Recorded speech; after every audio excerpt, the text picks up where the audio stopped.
parents, go ahead and tuck the kids in. PG time is over. Hello everybody, welcome to Everything Paranormal Podcast Show 2021. It is 2 days after Shitmas, which I don't care because I don't celebrate it, and everything. And this is episode 13 now. I am your host, Mike, and in the deep dark dungeons of I don't give a fuck is the lovely and gothic queen herself. I'm Paralore. That's right. Still not go fuck it all move, but... Yeah, that's true. But, what's been going on is, I didn't get my arm surgery yet. A friend of mine forgot that he didn't have gas in his car, and his gas needle is fucked. Which is okay, it's understandable. It happens. At least you got it pushed back to a couple months. Well, actually, I could push forward a couple months. Whatever. Which was good. Just hopefully they don't give me the same damn time, because 5 in the morning I have to be at this place is ridiculous. Yeah. Due to the fact that the first time I went there, this place was hard to find. Got lost. No, thank you. So I don't have that. The main podcast PC has officially cracked. Yeah. I don't know how it happened, and it took me a while to realize that the ISO for the disk I have is Windows 10 Professional, and somehow when I put it on my new terabyte hard drive that I had to get, somehow it went from Pro to Education. So it didn't dawn on me for a long time. I wasn't paying attention to it, so I said, oh, whatever. It works. Then I start getting a message, please check your system's description. So I was like, okay, I'll check it. And that's what I realized, okay, it's not professional, it's education. How the hell did that happen? I said, screw it. So the main podcast PC is done with. It is not going to hold Windows anymore unless I figure out a way to save money up and get a new disk. But right now it has Ubuntu in it, which is a free ISO, and so far I'm kind of liking it again, so I may leave Windows, I don't know. But I did look into something because you and I have been watching some videos on YouTube, and it was out before people started doing it, and then it disappeared. Yeah. Now it's back, and certain people we watch that are either we're subscribed to or it just pops up and we decide to watch them. Yeah. And not being subscribed are being now stalked. Yeah. Guys, stop it. You're an idiot. You're an idiot. You're going to get killed or arrested like when the first time the app came out. Talking about Randonautica. Yes. And I found the website. I need to get into it and everything. And, the first time it's like fucking Pokemon Go. It is. That's exactly what it is. It's just where 2.0 with a new name. Yeah, where you have to go around almost any city, any town, any countryside, any state that tells you where to go. You get arrested. If you're trespassing. Trespassing or not, you're still going to get arrested. And I've seen done with Pokemon Pro. Yeah. Or Go. Because one, you're either on private property or you look suspicious. Yeah. Although suspicion's not a crime, but still you get arrested. Well, with Randonautica, when it first came out, it was kind of strange years later. People after were trying Pokemon to figure it did. out. People were actually doing it because it was like a new thing. Yeah. And people were finding human remains in suitcases in certain locations, body parts in other places. And so far, a few people have already been arrested because of that. Yeah. They're fucking stupid for continuing it. Then it disappears. Then it comes back a couple years later. Which you gotta pay if you run out on your freaking points. per day. So it comes back, and now people are redoing it again. Couple of the ones we watch is Haunting the Dead. Yeah. With Jody Dean, a.k.a. Mr. Haunting. Yep. And Joe, I don't know his last name, but he's got his own group, which is great. I started getting back into watching him last night. And when they did this app, they've had a stalker. Now, they've already beaten the shit out of the fuck. Oh, yeah. Well, that was before HTD started getting stalked. They were just, like, looking at him like, what the fuck is this dude? Yeah. They already beat the shit out of him. Which Jody and Rob. See that part, or because Joe, sorry. We didn't see fully of it, but we heard about it. Yeah. Because for some reason, I guess YouTube would have flagged them or something. Yeah. Go figure. But yet they'll show other things like cop beating the shit out of an African American for no reason. But they'll show that. So, racist bastards. So, the guy already got kicked the shit out of by Jody and Joe. Yeah. And the mask the guy's wearing is something from The Purge. Yeah. So, after that, Jody and his wife started getting harassed. Yeah. And it's like, I'm sick and tired of this shit. The guy, freaking shut up at his fucking house. Yeah. And got the shit kicked out of him in not even 5 seconds. Yeah, no shit. Okay. Before you start stalking somebody, if you go to a person's house who kicked the shit out of you and you want to fight, and you get the shit kicked out of you again... You just dumb. You need to let these people kill you. Do the cop's job. And to think, we haven't lived in West Hill for I don't know how many years. Florida, that needs to be blown off the map. But we leave, and some years later, they okay fucking FIDs to carry and conceal. But yet, they have that thing where they can carry without an FID card because it's an open state carry gun law thing. Well, not only that, it's like you can only use it if it's self-defense.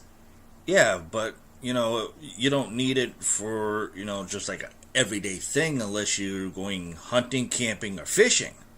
Yeah. Well, according to the state of Florida, it's not covered under anything, and it's illegal for people to carry for hunting, camping, and fishing. Yeah. Go fuck yourselves. Learn the laws, you asses. Shit, Delaware fucking does it now. Yeah, I know, and they've been getting slapped in the dick for it by judges saying, look at the laws, asshole.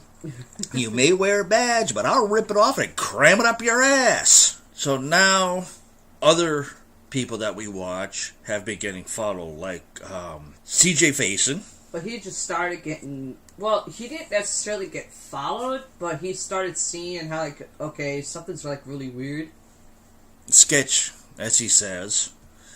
Oh, that's, a new word for, YouTubers. Sketch or sketchy. Because a lot of the freaking places of the people we watch doing it brings you out to the fucking woods. 9 times out of 10. If you're doing it at fucking night, you don't know who's in the fucking woods. No shit. One of CJ's episodes, since he has an editor that goes with him. Dylan. They were, it was a recent video, but not the one last night. They were they drove out to basically the middle of nowhere. It's 12:30 in the morning. And some idiot in a short-sleeve red shirt almost runs out in front of the car. Oh, yeah. And his editor did catch a glimpse of the guy, but CJ was more worried about, oh, fuck, did I just hit him? Yeah, due to the fact the but fucking he darted couldn't see anybody until he saw somebody standing there that's basically 20 feet back. Yeah. I mean, Dylan wasn't out of the car fully, but see, just get in the fucking car. Yeah.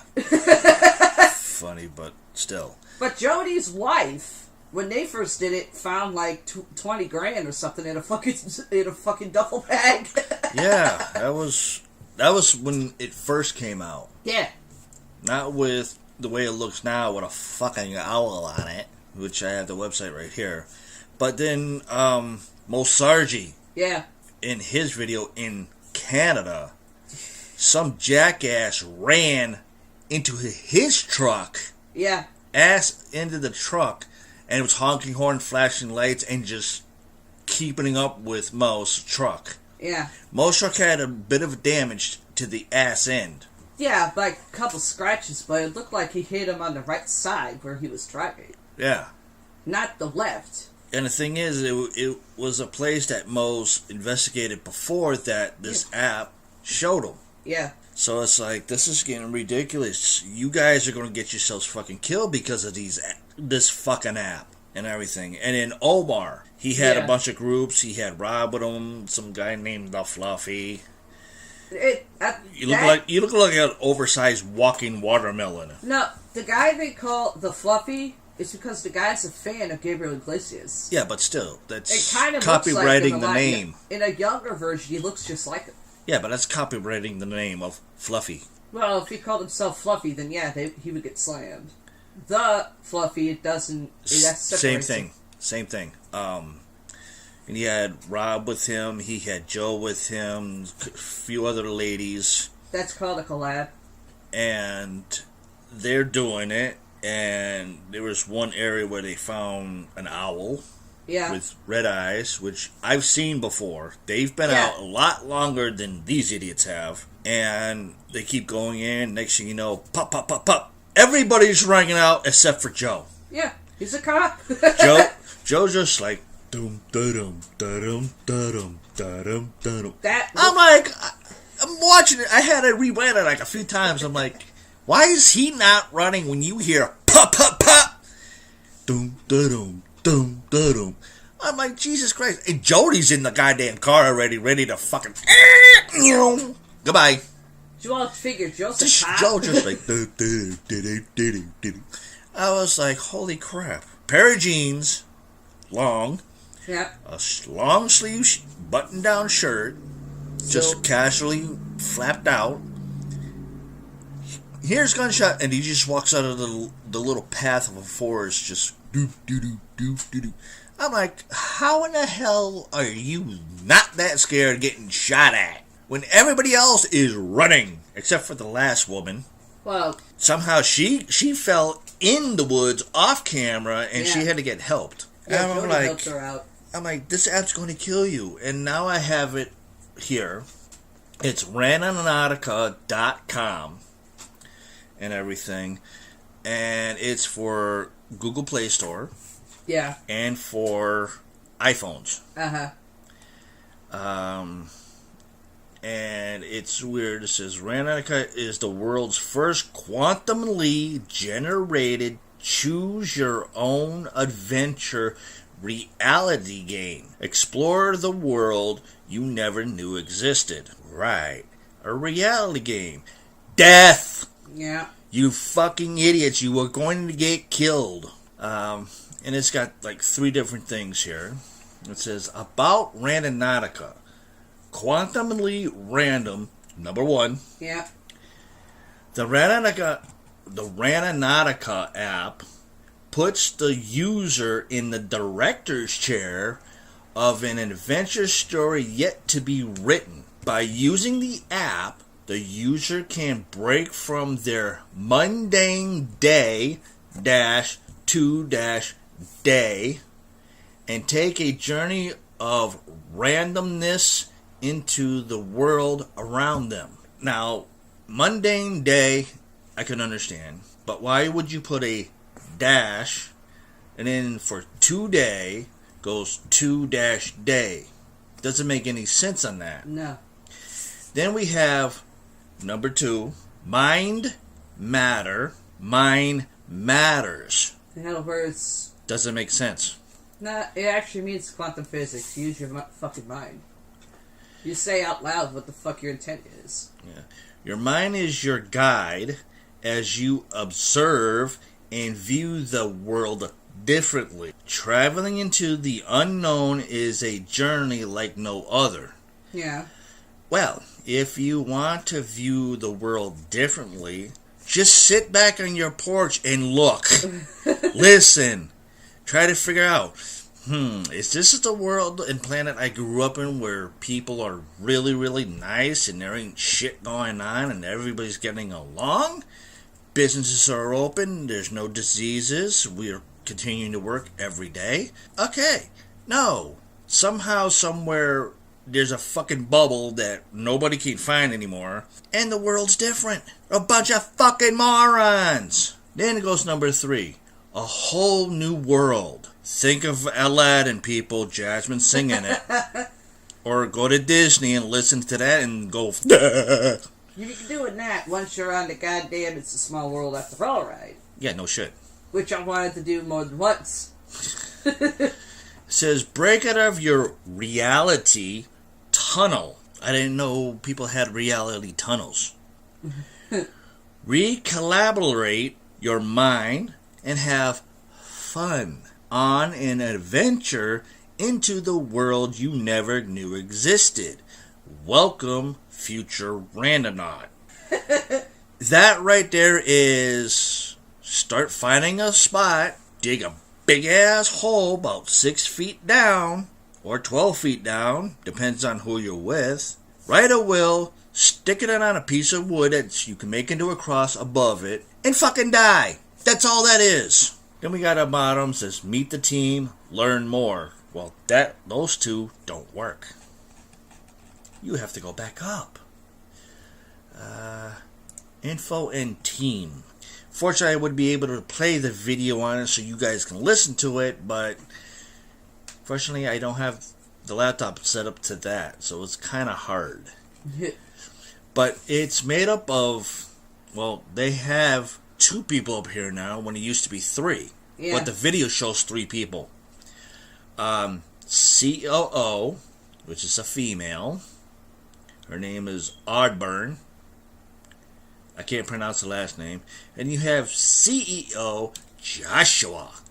Yeah. L. Supposedly the main 2 people that run Randonautica and everything. And you can, for an interview or media inquiries, they have the email, which is directly to the COO. Yeah. And it's PresleyMedia.com is the email address. Okay. And supposedly it's been covered in for press, Atlantic, Wired, Bustle, Chicago Tribune, The Telegraph. I didn't even think that newspaper company was still around. Yeah, it's still around. It's so old. The New York Times, Elite Daily, BuzzFeed, and Medium. Yeah. And it just goes on and on and on and on and on. A real-life choose-your-own adventure is one of the other topics from StayHip.com. And HIP is HIPP. Okay. Just to let you know how it's spelled. Because they Somebody might don't just know do... how to fucking spell. Well, HIP is usually just 1 P. Yeah. This one has 2 P's. Might as well just put a Y in front of it after the second P. Hippie! Yeah. And then it goes ready or Randonaut, which is ridiculous for it. But there's 3 people, like I said, but in the videos there's actually 4. Yeah. And it's weird. It's 2 females, another guy that looks like an immigrant with big ears, Yeah. going around and explaining how the damn thing works. Uh-huh. I watched it earlier this morning just because it was so fresh in my head. Yeah.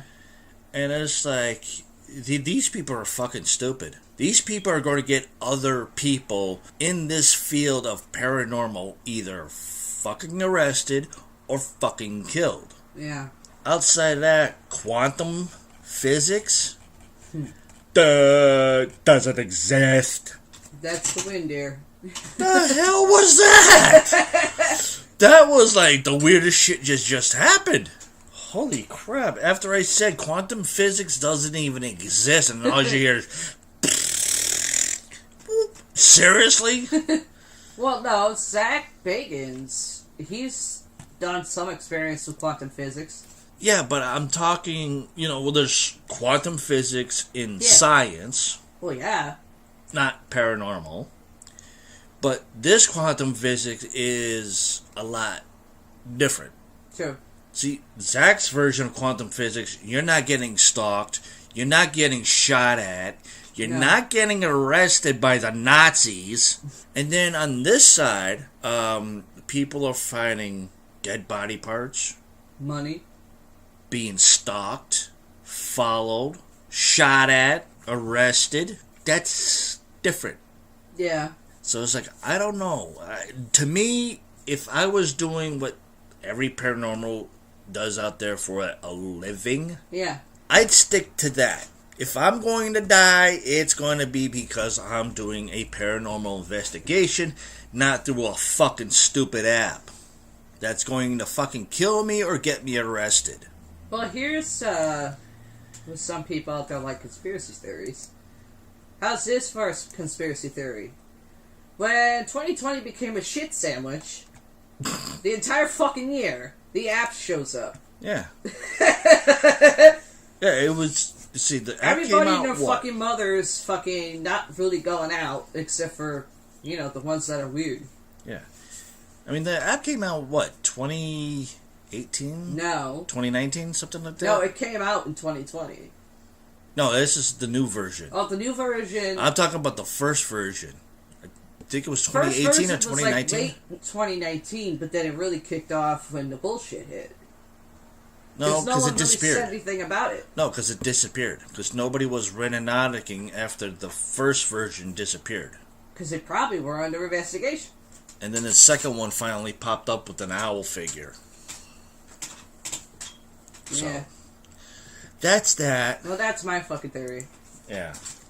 As soon as everything became a shit sandwich for the entire fucking year, Randonautica shows up. Yeah, again. And, well... Before the pandemic, it was there, then it disappeared. During the pandemic, it pops up again. Hang on. The 2019, no one really knew anything about it. No one was doing it. Exactly. The shit sandwich year comes in. In, February or something like that, people started doing it. As, my guess, a way to get the hell out of the house. Then it disappears. My guess is the people running it were probably getting investigated. Or they were updating it because people had problems with it. Yeah. I mean, most people did say that. Yeah. 2.0 shows up. Now everybody's doing it again. Yeah. But now there's problems with people stalking them. Exactly. Stalking, getting gunshot at, arrested for finding human remains in suitcases or plastic bags. Well, again, And it's not their fault. They just found it through a fucking app. And they're getting arrested by the Nazis! Come on. Well, Common sense, people. Well, figure, if you're on someone's fucking property and it says no trespassing, and you still try to go on that property, you deserve to get shot at or shot in the ass. No, I'm talking about when it first came out, they were on public property. Yeah, nobody gave where they found, like the video showed, a suitcase full of human body parts. Yeah, but they didn't know it was the female and the dude that was on that video ended up getting arrested by the Nazi cops because the cop thinks, oh, well, this bitch and this crackhead fucking killed this person, chopped it up, put it in the suitcase. Hey, let's get them arrested. I need a quota making. Those two people are still in jail. It hasn't have their court date yet. Yeah, well... No shit, but they're also suing the cop. And the cop's hasn't been seen working at the police station. Oh, he has. He has. Yeah, but he's not allowed to go out and patrol. He's stuck behind a desk pushing pencils. Yeah, because of that other side of the police department still doing it. Yeah, I know. But I hope to hear the story that these two people got released and this idiot badge-wearing Nazi got fired and put behind bars for false arrest. But, oh well. Now that that's over, I had to jump on the soapbox for that. That's Just fine. stop playing Randonautica. Get rid of it. You want to be stalked by a fucking spiritual ghost. Okay? I'd rather be stalked by a spiritual goddamn ghost from a haunted building and live with it. We do. At least I know, oh, I'm being stalked by a haunted ghost and I know it's there, but I'm not getting fucking shot at by the fucking spirit. Come on. Well, we do. And the other one's, my brother. No, I'm talking about, you don't have a fucking spiritual spirit fucking shooting at you on public property or in the woods. No, they throw knives. Yeah. At least you know that you do a haunting, you come home. Oh, guess what? That's not from the app. That's just something I brought home, which I don't mind getting fucking killed by. At least I know I'm not going to go to the jail for it. For having a haunted spiritual psycho. Yeah. But you do the app. Let's see. You're going to get shot at. You're going to die. You're going to get arrested by Nazi police. You're just stupid now. And nobody's going to want to watch you. Yeah. They're going to want to watch Zach Bagans. They're going to want to watch Grant Wilson from Ghost Hunters. They're going to want to watch Jason Hawes from Ghost Nations. They're going to want to watch somebody with a paranormal team that does just paranormal and not the app. Yeah. That's what's going to happen. I guarantee it. Well, I know one of my friends on my Facebook page, like kind of sent me like a private message. One because I did put up Alex's Memorial 10 years. She like asked me what I really thought about the Randonautica shit. I said, the way I see it, and I said this before, 2020 is an entire shit sandwich of a year for everybody. When it first came out, I really didn't see a problem with it because it was getting some people out of the fucking house and possibly some air and just relax. That was before this fucking pandemic. But in the very beginning of the pandemic, it was fine. Well, there is a YouTuber in England, or UK, Andrew from Proving Demons. He automatically had problems with it. Like, getting fucking paranoid. Mm-hmm. It goes away. Again, possibly getting investigated, or the app was being updated.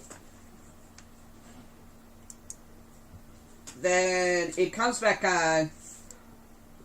Now people are having issues with stalkers to just not finding anything and be wondering, okay, this is a dud. And she said, no, but if someone, that drove a car asked you if you wanted to do it, just to try it for yourself, I go, one, you're using your own damn phone because you ain't using mine. Mm-hmm. Two, you better have $1,000 in cash on you. Yep. Only fucking way I'll do it. My friend actually said, yeah, but you're not afraid of possibly getting killed? Honey, I've fucking had my brushes with death many times. Yeah. I lost count how many fucking times I've went under. Yeah. And I'm still fucking here. Yep.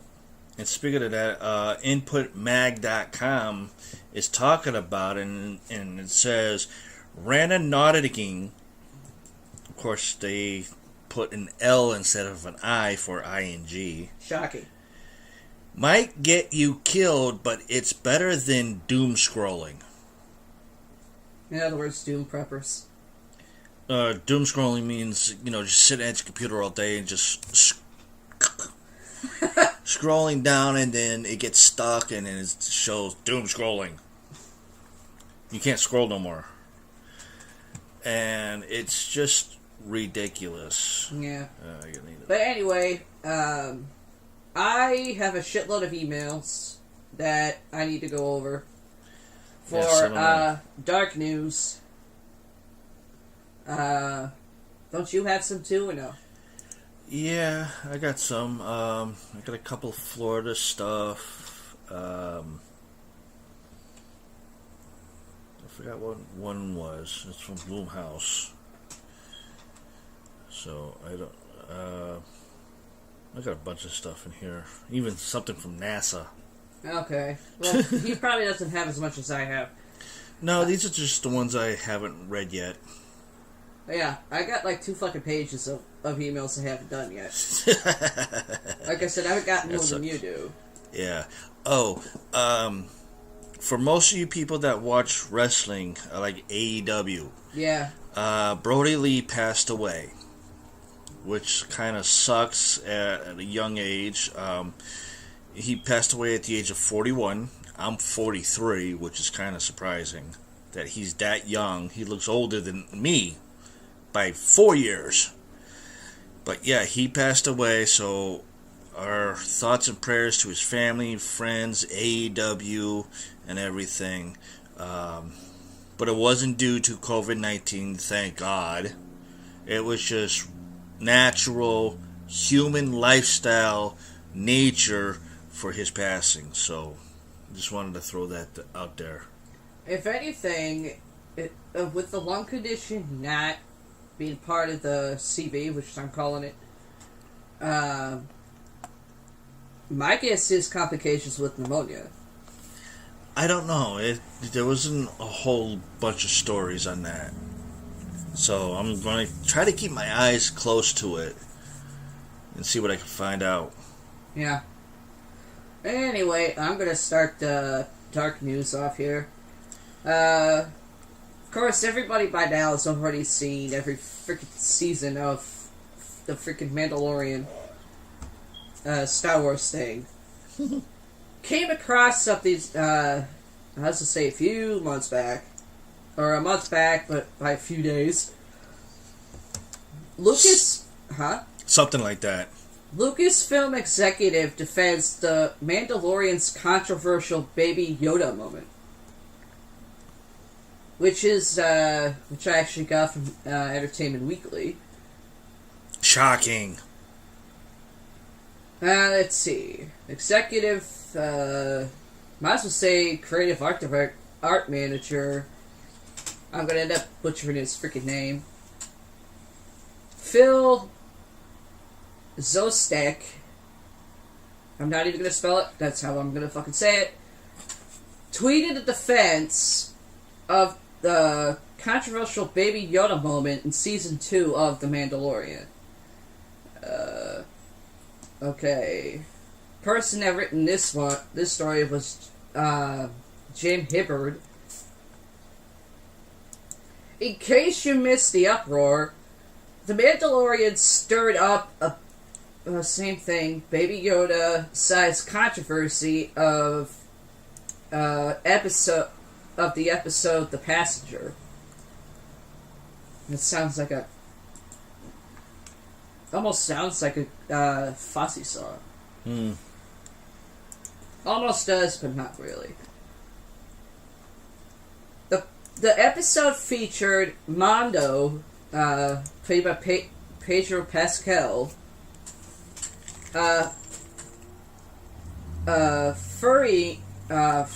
Furrying, a new character, Frog Lady, played by Missy Rosez, and a precious container of eggs that represented her entire hope for her ancestral line, which is facing extinction. Frog Lady needed to get the eggs to her husband to fertilize them before the equinox. Several times during the episode, Baby Yoda, aka the child, was caught eating the eggs. Unbeknown to Frog Lady, apparently she's not so great at counting.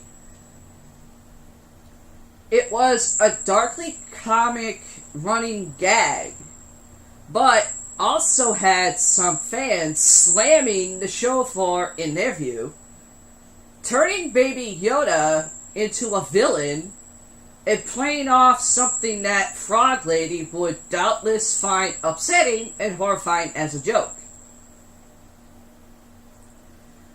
Now, Phil Zostek, the creative art manager of Lucasfilm, tweeted some reasoning behind the move on Monday. For the record, Chapter 10 of #The Mandalorian makes it clear that the Frog Lady's eggs are unfertilized. Like the chicken eggs many of us enjoy, not me, I'm allergic to those, but obviously, chickens aren't sentient beings, and the child eating the eggs is intentionally disturbing for a comedic effect.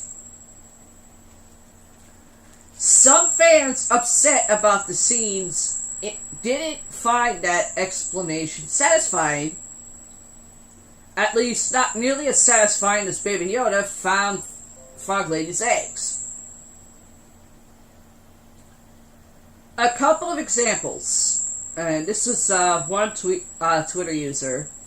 I'm a mom. It's not funny at all to hear Mama Frog Lady go into great detail about how important and beloved her eggs are to her, and have to watch them get eaten on 3 separate occasions for shits and giggles. Can't just one mom get to survive and keep her kids? What? Which was the first user that tweeted that. Another Twitter user tweeted, for the record, the Frog Lady was very adamant about the fact that her eggs were important to her, and that it was her last and only chance to have kids. So it's actually closer to fucking up someone's infertile fertilization, which would be incredibly upsetting for a wannabe mom. It's not funny. For those who are not taking this seriously, the folks at Funko, basically people who do Funko Pops, have you covered with this toy below. Yeah, it's a toy. And for those who are upset about the scene, this might take you to a whole other level. Okay, their reasoning... Oh, anybody that's pissed off about the fucking episode, here's a Funko Pop of Yoda. Looks like R2-D2. That sucks. Yep, an adorable-looking toy inspired by what some consider the show's darkest moment. Now you two can play with Baby Yoda. I don't want to play with Baby Yoda, period. Neither do I. As he cruelly gobbles up the hope and future of Frog Lady's family. Baby Yoda become death. The destroyer of worlds in Funko form. Good granny. This all does, however, raise an interesting idea. Again, Disney is a part of something, Disney kills it. If it doesn't kill a person, it kills something it's running. Yep. Last season, there was a tongue-in-cheek post speculating about whether Baby Yoda might turn out to be evil after he used the Force to choke Cara Dune, Gina Carano. Showrunner Jon Favreau has said Game of Thrones helped serve as a bit of inspiration. That's an entirely different fucking different TV series. Yeah. How the fuck does that inspire The Mandalorian? I don't know. Of sorts, going into Season 2. It would be interesting if in Season 8, if there is a Season 8, we learned that the child was the Daenerys Targaryen. I might have butchered it, but I don't care. Of this story and of these little controversies were hints along the way. That said, I don't really think Disney would either make this beloved character a true villain. Give Disney some time, I'm pretty sure they will. But I do think the show could toy so to speak, with the idea that Baby Yoda is more complex than we might assume. Okay, never assume anything or you'll be looking like the ass. Honk! And perhaps simply due to the fact he is a child. And children are often cruel without realizing it. Okay. I do agree with that one there. Happened to me. In other words, this week's dark story, or the week's dark story choice, might turn out to be more intentional than a callous joke that some of its critics assume. Let's see. Get off my screen. Okay, that's it for that story. What else do we have here?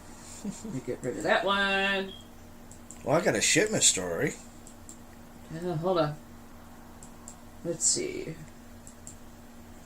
This might have some people going out and get big ass cans of Raid. Because I thought the same thing. First murder hornet nest found to have 200 queens, capable of spawning new nests.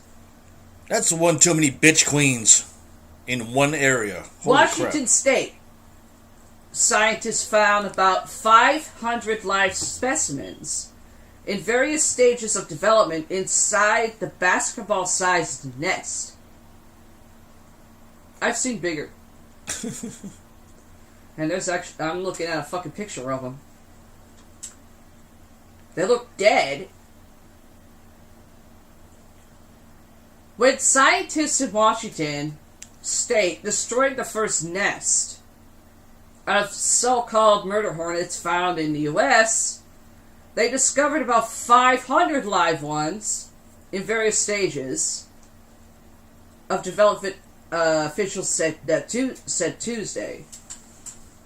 Among them were nearly 200 queens that had the potential to start their own nests, said Sven Erik. Every time I see that fucking name, I'm on the fucking screen. Just the Erik one. Spitziger, that's exactly his last name, an entomologist leading the fight to kill the hornets. Good luck with that. We got there just in the nick of time, he said. Apparently not. If there were 500 of motherfuckers alive.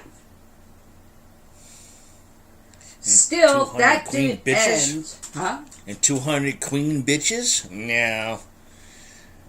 I have to figure out who impregnated them. I don't know, but as a little side joke, my biological mother calls herself Queen Bitch. No, that's me. And I think I just heard my brother Richie snort a laugh on that one. You know how much of a bitch I can be, bro. So don't I, and I'm married to her. Still, back to the story. That didn't end the threat from the giant insects that could deliver painful, though really deadly, stings to people and wipe out entire hives of honeybees. Really deadly? There's more people allergic to bees and anything that has a fucking buzz for a fucking sound and a stinger in its asshole. And I'm allergic to those fucking things. Me too. Scientists think other nests already exist. No shit, Sherlock. And say it's impossible to know if any queens escaped before the first nest was destroyed. One thing I know about queens. About queen bees, hornets, whatever they are. Whatever the fucking family of that system is. That's our little podcast monkey, if you're hearing him. The thing I like to say on that, when it comes to a queen, when they lay eggs, some of the species die after laying the eggs. And usually it's a queen, it's a baby queen that comes out and kills the already queen. Or they just go off and start a new hive because it's overrun with other ones. But anyway, Asian giant hornets and invasive words are hard. Not native to the U.S.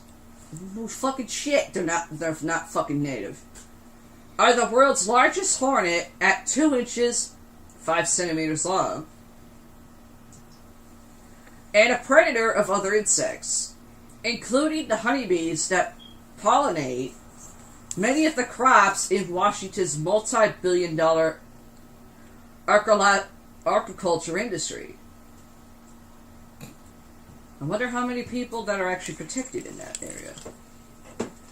Despite their nickname and the hype that has stirred fears in an already bleak year,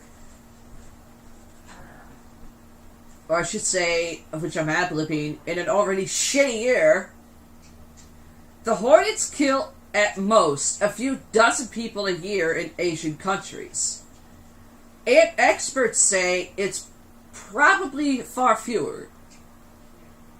By comparison, hornets, wasps, and bees, typically found in the U.S., kill an average of 62 people a year. The Centers for Disease Control and Prevention has said. The first murder hornet nest, found in a tree and destroyed in late October, in Whatcom County, that's actually a fucking county, which is among the Canadian one of the Canadian borders.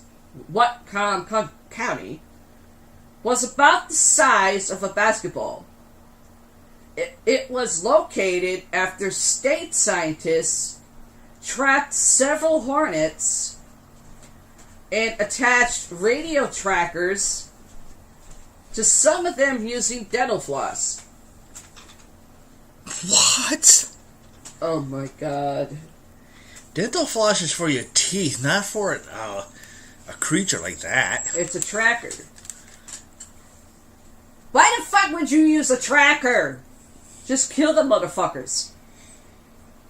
Inside, researchers found 190 total larvae that developed from eggs. 108 pupae, which means the next stage of larvae. They were nearly all queens. 112 workers, which included 85 workers previously vacuumed out of the nest. 76 queens, nearly all of them virgin queens. The fuck, they'd be fucking alive and they're not virgins? New queens emerge from the nest, mate, and then leave to find a place to spend winter and later start a new colony. Thank you for the education part, dumbass. I'm sure everybody wants to find out what a female virgin queen does when they get fertilized. Not me. Yeah. Most of the specimens were still alive when the nest was opened. I hope the motherfuckers were protected when they did that shit. According to the Washington State Department of Agriculture, which plans to continue trapping the hornets for at least 3 more years to determine whether the area is free of them. The first Asian giant hornet was found in the state a year ago, and the first was trapped in July. Several more were later caught in Whatcom County. Murder hornets also have been found in British Columbia, Canada. Chiger said it was impossible to determine how the Hornets got to the area. But the goal was to wipe them out before they get established and spread. Too late.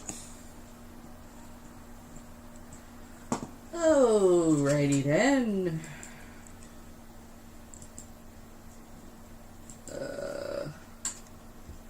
Another Star Wars thing. Star Wars finally explains that Dagobah Cave, which was actually from Screen Rant. Dagobah Cave. Star Wars has shed light on Dagobah's mysterious Cave of Evil over the years, but a new canon novel provides the most thorough explanation of it, which this was actually written by Chris Agar. And I'm actually looking at a fucking scene where fucking Luke Skywalker meets Yoda for the first time. Look, I'm green with a small dick. Star Wars provides provides a thorough explanation for The Empire Strikes Back's Dagobah Cave. The movie includes a famous sequence where Luke Skywalker, forget who played him now. Mark Hamill. Thank you. Welcome. Enters the cave as part of his Yoda Jedi training. There, he believes he's confronted by Darth Vader and seemingly defeats the Sith Lord in a lightsaber duel. Only after does Luke realize what he saw was a vision, with his own face revealed to be under Vader's mask. It remains one of the most memorable scenes in the Skywalker saga, as it served as an important lesson for Luke. The cave, which is canonically known as the Cave of Evil, has appeared in other Star Wars media since then. Most notably in the Clone Wars and one of the comics. These appearances help shed additional light on the cave, as other characters such as Yoda and Kylo Ren, who destroyed the cave, entered to combat their worst fears. With The Empire Strikes Back celebrating its 40th anniversary this year, the Cave of Evil is once again in the spotlight, with a new book providing further explanations. Okay. The recently published novel from a certain point of view, The Empire Strikes Back retells the film's events from the perspective of various characters. One of the chapters is told from the point of view on the Virgins that lives inside the Cave of Evil. The formless entity has been there for a millennium, encountering a number of Force users over that time. Through these interactions, the Virgins learned concepts such as time, thoughts, memories, and fear. That combination allows the entity to sense the mind of whoever steps into the cave, allowing it to project their deepest fears. Yoda, interestingly, appears to be the only one to visit the cave multiple times. Dagobah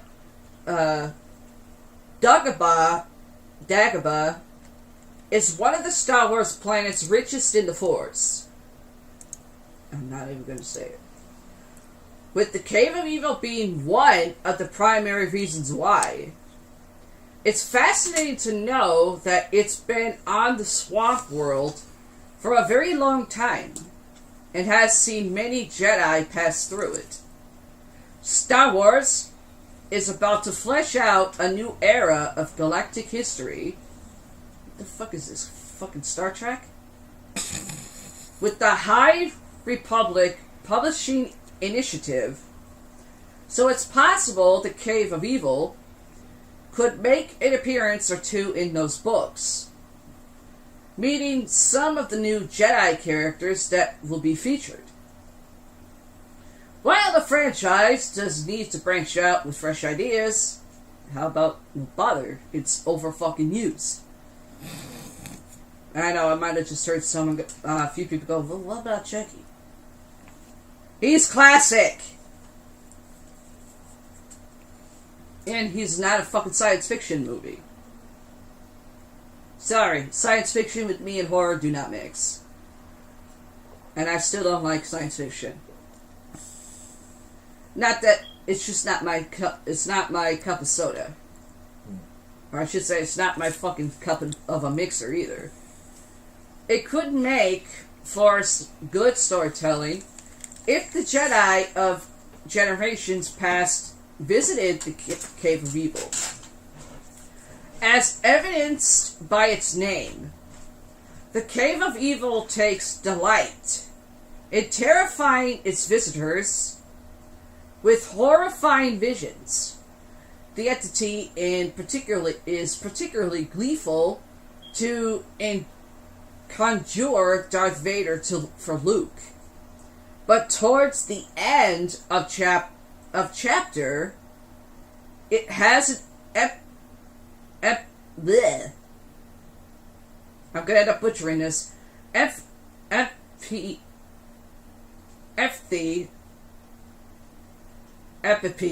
however you want to fucking say the goddamn word.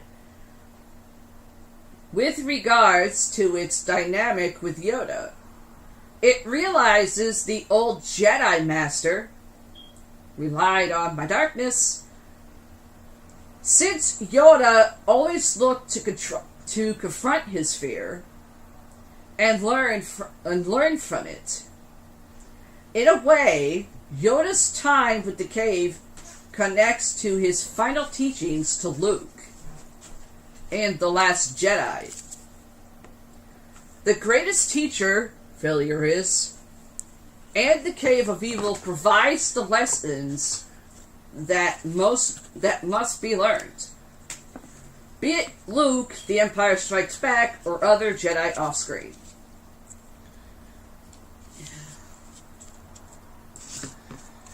I mean, yeah, I get,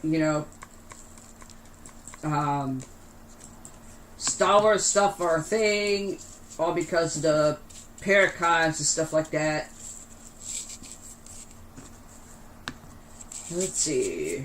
I got one about Disney Plus.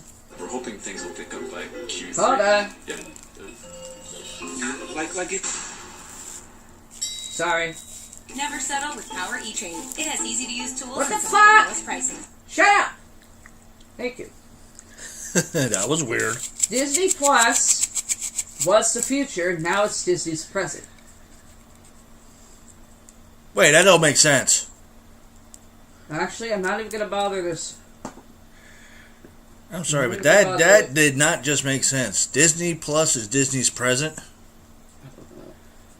That doesn't make sense. I got, let's see, by CinemaBlend.com, 6 Marvel characters Jamie Lee Curtis would be perfect to play. Oh, good granny, not that again. I didn't report it. Of course, this was actually published November 10th. I'm trying to, be updated with the freaking shit. CinemaBlend.com, the person that wrote this article was Jason Wise. In the kind of movies that Jamie Lee Curtis is most worshipped for, not by me, the villains are typically the ones whom the crowd tends to cheer on the most. However, the Halloween star is a special case. I don't see how. Because the way she takes on infamous killer Michael Myers makes her a bona fide superhero of the horror genre. I think not. That being said, she could be a... Come on, you fucking shit. Get off my screen. Thank you. She could be a tremendous addition to the Marvel movies, even this far into her career. I'm not a Marvel person, and I wouldn't even fucking put her in a Marvel movie. I'm getting these stupid fucking ads popping up. It's annoying me. Her star-making appearance in her feature film debut as Laurie Strode in John Carpenter's 1978 slasher classic, which I mentioned before, earned the now 61-year-old the title of the Ultimate Scream Queen. I doubt it. As far as I am concerned, not to mention the fact that she was already horror movie royalty as the daughter of Psycho star Janet Leigh. Of course, the actress did not earn her 2 Golden Globe wins for horror films. Shocking! And rarely,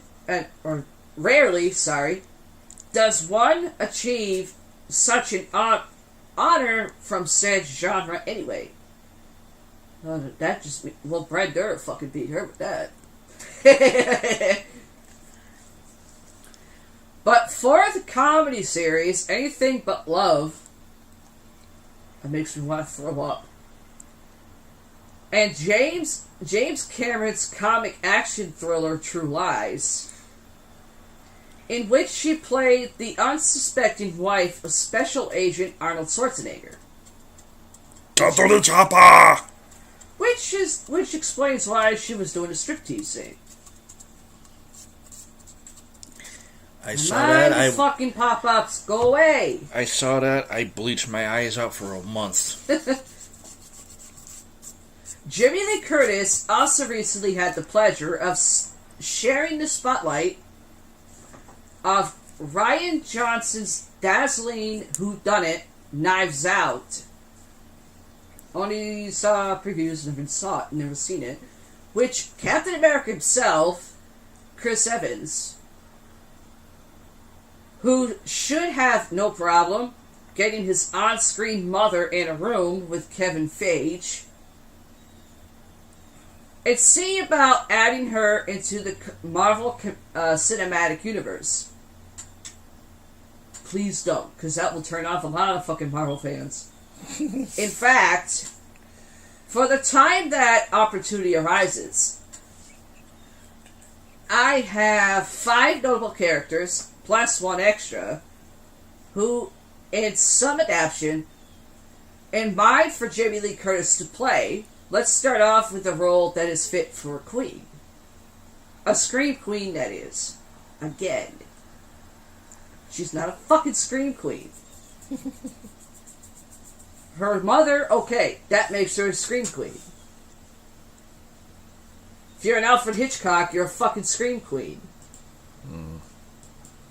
Don't know about that one. Okay, here's one of them. Elspeth Cromwell. Hold on. Fans have speculated over the Fantastic Four's MCU introduction, even before Disney's Fox acquisition. Perhaps... Wait. Oh. And if it were up to me, the person who wrote this, I would save Doctor Doom for a later installment. Perhaps as the franchise's next big bad. Plus, since the announcement of the new Blade, and Sam Raimi helming Doctor Strange 2, it seems Kevin Feige and company are open to more horror-inspired content. And I think throwing Marvel's first superhero family into a dark supernatural thriller would be a uniquely fun, surprising take. Why don't you just if you really want to kill her off, put her in fucking DC. I'm pretty sure the villains in DC would fucking send her fucking packing. Oh, wait a minute, Batman's DC. Yeah? So that's going to be a total disrespect to Michael Keaton playing Batman. Well, the way they're saying, like, if she played like a villain. Yeah, I know Throw that. her into DC with fucking the Joker and see who fucking stands. My money would be on him. Shit, she could be the next Harley Quinn. Too old. People want to throw age at me. Too fucking old. Hold on. Where'd I go? Don't put her in Marvel, okay. Don't put her in DC. That's all I gotta say. That's my 2 cents. Well, if you're a Marvel person, you want her in Marvel? I just said keep her out of Marvel and keep her out of DC. That's my 2 cents. I mean, yeah, there's a few characters on the Marvel side I like and everything, and there's a few characters on the DC side I like. What, the Flash? No, not him. Open his trench coat, show you his Cape Crusader. Dynamic duo. Oh. No, just a certain few characters on the DC side I like.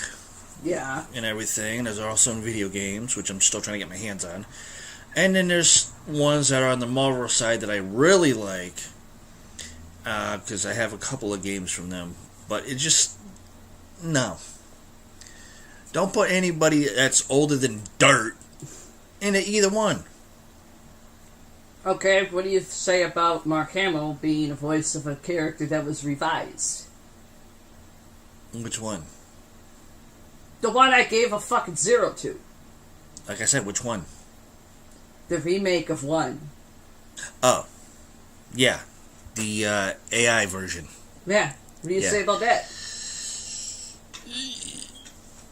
I think we talked about that before, and I said he did, as far as I heard from, just the commercials on YouTube and everything, is he wasn't trying to make it his own character due to the fact of the original. Yeah. But he kind of stuck with the Joker gag for the voice into it, which really, what I saw from YouTube was like, forget it, not gonna work. You weren't hearing a fucking sinister laugh, you're hearing a fucking Joker. Exactly. Anyway. And back then, like I said, I still felt like an ass for paying for the movie, for you to see it and everything, while I had to deal with other businesses, and then we did that episode with the rent and everything. Yeah. So, well, if you were with me to see it, because there wasn't flashing in it, you would, Mike not being really into horror films, but there's some that he does like, and might find interesting. if there's a decent plot. Mike would end up walking out of the fucking theater. And I would have to be stuck sitting there by myself, which I was anyway, having no choice but to watch it because of the paranormal into it. Which I still say, science fiction, aka robots, do not fit in fucking horror films.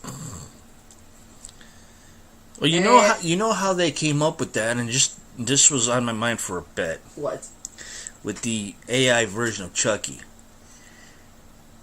Well, why Tim Dennis constantly having that freaking conspiracy theater? True. But then I thought about it, and I was like, well, wait a minute. If they did a Chucky reboot with an AI version of Chucky, Yeah. I know exactly how they got that from. Terminator. Well, that's one movie. The other one's Johnny Five. And it's not, That's two. not even a horror film. No, but that's two. Johnny Five was an AI robot. Arnold Yeah. Schwarzenegger's character, the Terminator, was an AI robot. Well, out of those two, Johnny Five in, part 2 was the only movie where his eyes went red because he was pissed. Right. That's where the glowing red eyes came from. Right, and then the Terminator, when half his face got blown off, his eyes were red. Yeah. There's another one that starred Will Smith in it. Was iRobot. God. Yeah, iRobot, yeah. That was another one because there was one robot that was an AI. It was supposed to be a VI, like every other robot that was. Yeah, Their eyes turned red. true. And there was a fourth one. Now I can't remember what the hell it was. Oh, Transformers. Yeah. The other robots that were supposed to be like the oldest ancestors of Autobots and Decepticons. Their eyes were red Okay, yeah. at the time. So it's like, okay, so that's where they got that AI thing for Chucky, where his eyes are red, from those 4 movies, or 5 movies, 6 movies, Yeah. whatever it is. So it's like, okay. I still say, give me a sledgehammer and I'll beat the fuck out of it till there's screws and nuts rolling on the floor. Thus, back to the article here. Thus, person that wrote this article, would cast Jamie Lee Curtis as Elspeth Cromwell, a sorceress and famous witch hunter who mistakes the Fantastic Four's powers for black magic, leading to a conflict that ended up summoning Mephisto, which would pave way for the anticipated adaptation of said demonic fan-favorite character into the continuity. Next up, I'm getting really sick and tired of these goddamn things. Okay. Next one is Abigail Brandt.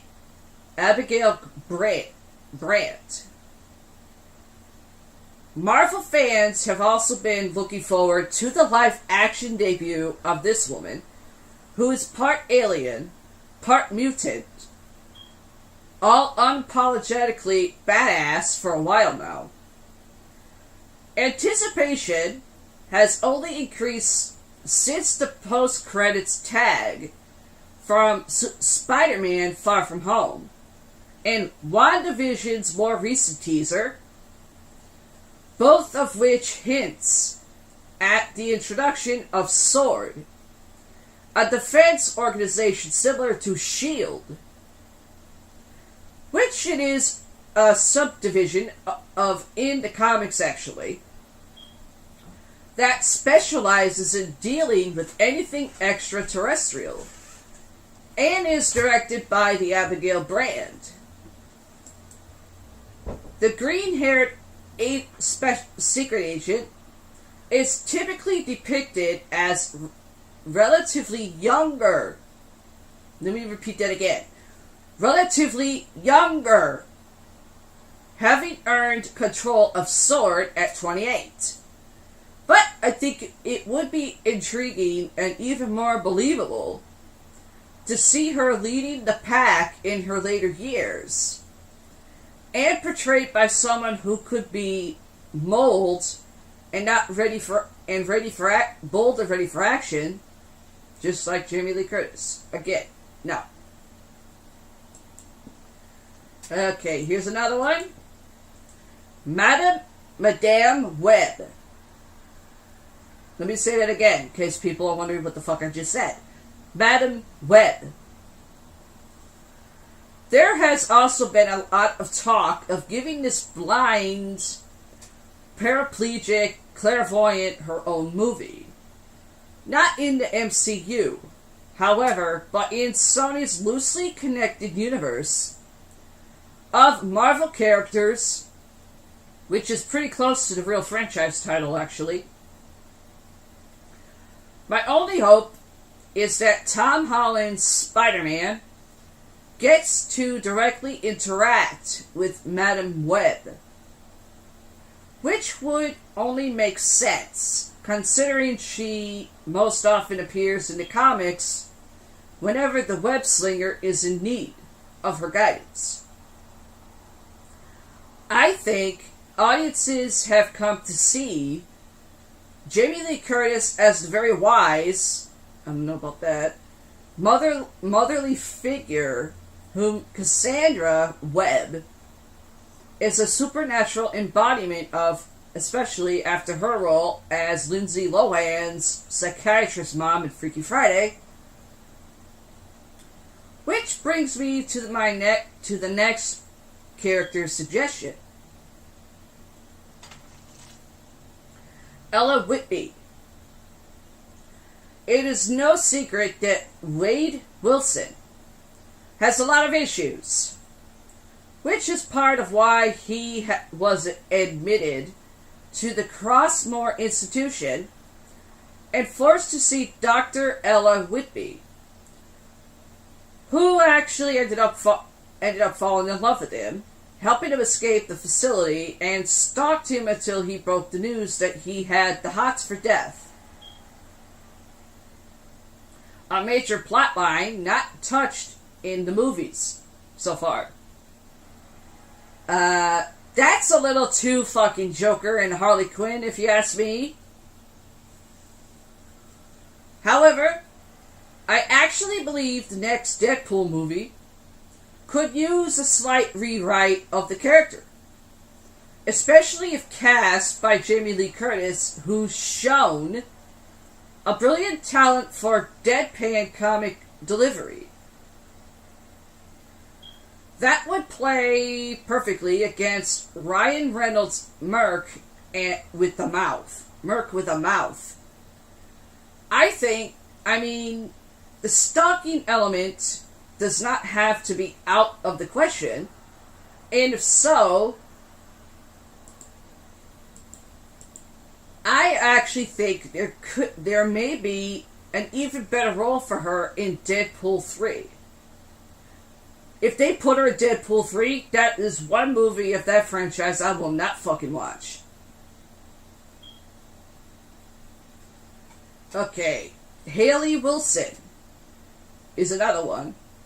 There has yet to be much of a specific and credible reference to Wade Wilson's parents in his current cinematic timeline, which could be because Ryan Reynolds and company have yet to decide on which interpretation of those to go off of. As far as I am concerned, having multiple choice options, both of which involved alleged tragedy, is all of the more reason to just make up a new parental backstory and maybe reintroduce Deadpool's mom, Haley Wilson, as some gun-toting paranoid schizophrenic for all we care. As I said before, Jamie Lee Curtis has the chops to pull off a comedic character. No, she doesn't. Especially one with a dark edge. And that is exactly what fans of the Deadpool franchise would beg to see in the woman who brought the Merc with a mouth into this world. Again, if they put her in Deadpool 3, I will not fucking see that one. And here's the last one. Penny Jones. I have only presented one, somewhat, horror-esque character because, admittedly, there are only so many who would not only fit Jamie Lee Curtis' profile, but also make even a shred of sense in the cinematic timelines currently available. How about not? Well, if Marvel Studios ever wanted to expand their newfound interest in the macabre to something more standalone In 2014, Marvel published a limited comic by George A. Romero to continue his Dead series called Empire of the Dead, in which former pediatrician Penny Jones works to better understand the undead in a world overrun with flesh-eating corpses and even vampires. Better yet, a Marvel Zombies adaptation has been on many fans' minds, and maybe that could be the way to incorporate this character into the MCU proper, with Curtis as the perfect choice. Let's see. Here's the last bit of it. Would you pay to see Marvel Zombies with Jamie Lee Curtis, or does that sound just way too good to be true?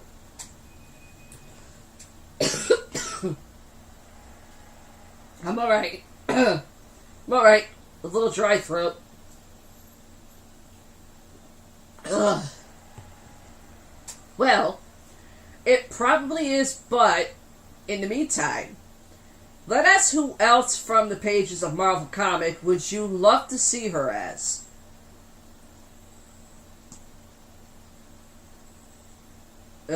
Also be sure to check back for additional information and updates on the horror movie icon, as well as even more hypothetical comic book movie casting sessions here on Cinema Blend. I don't know what everyone else thinks out there, but I seriously think I seriously, and I really mean seriously,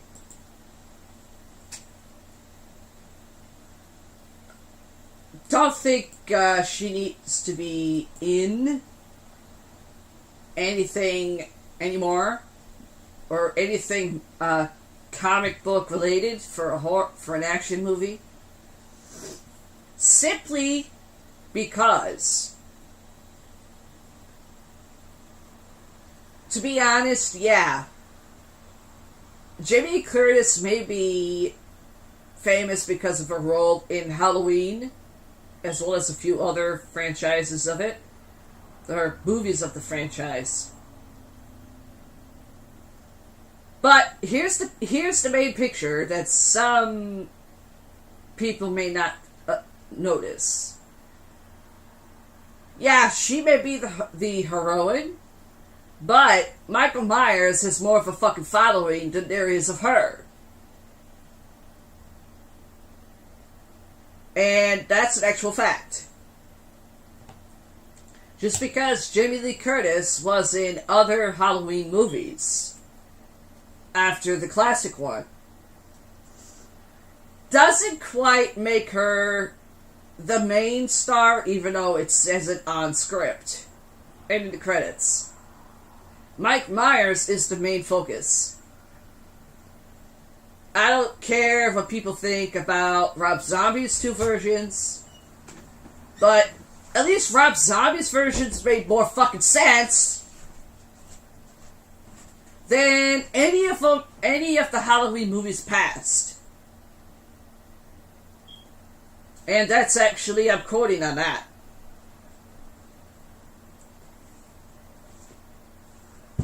Anyways, I'm waiting for Paramike to get back into the studio so I can take a breather. And he said he was getting more coffee, which I call mud. Yo! Get it ready. I don't give a shit. And no, I already had my 2 cups already. I'm all set with that. When Paramike gets done with his couple of stories, because we're going to be switching back and forth, before he starts the next dark news that I got, which I'm gonna kick off when Paramike's done. Eerie footage captures elusive deep-sea squid near Australia for the first time. Which is actually from ScienceAlert.com. Holy squidly. So anyway, you go ahead, dear. Okay, well, we're going to take a trip to Florida. Shocking. This was done December 16th, 2020, but updated the day after, the 16th, from Miami Herald. Florida woman thought a cat got into her Christmas tree. It wasn't a cat. Yes, there is a video, but this is podcasting, so you can't see it. Sorry. It says, when Florida woman Aubrey Icobelli, I probably butchered her name, but oh well. If you butcher it, butcher it. Was awoken at 4 a.m. Thursday by her dog's barking. She thought a cat had somehow entered her home and climbed inside her Christmas tree. It wasn't a cat. Meow. Get out of here. Video posted to her Facebook shows a timeline of the chaos that went down in her Tallahassee home. Fortunately, can't see that. The caption: an early surprise waiting for me in the Christmas tree this morning. The clips start with a groggy, pajama-clad Miss I, I'm going to say, asking Alexa to put on the lights and realizing the animal is inside of the fully decked out tree. I can't believe people are using Alexa to turn shit on. Another stupid AI invention. There's a cat inside my tree, she says. You see the homeowner unsuccessfully poke at the branches with a panhandle. Insert your jokes here. After a few moments, Miss I realized that in fact the cat is a raccoon. Oh, fucking little bandits. And it's not going anywhere. Probably looking for a nut. That or this bitch stole his home. Sally, Who knows? what's in yours? Nuts! You're the old pervert that's eating on your own jackstrap. In quote, this is bad, she says calmly, then enlists her dog's help. Okay. How big's the dog? Fucking ankle or an actual dog size? I don't know. I didn't see the video. She says, eat! The dog lunges at the unwanted visitor, causing the tree to crash down as Miss I shrieks and the dog and raccoon go at it on the floor. Chicka chicka wow wow. But the feisty pest, or feisty pest, Yep. stands its ground, climbing a table and scrambling up to a dining room chandelier, swinging while keeping an eye on the dog lying in wait. The woman soon grabs a broom to get it down, then begins chasing the raccoon around the living room. Come here, you little fucker!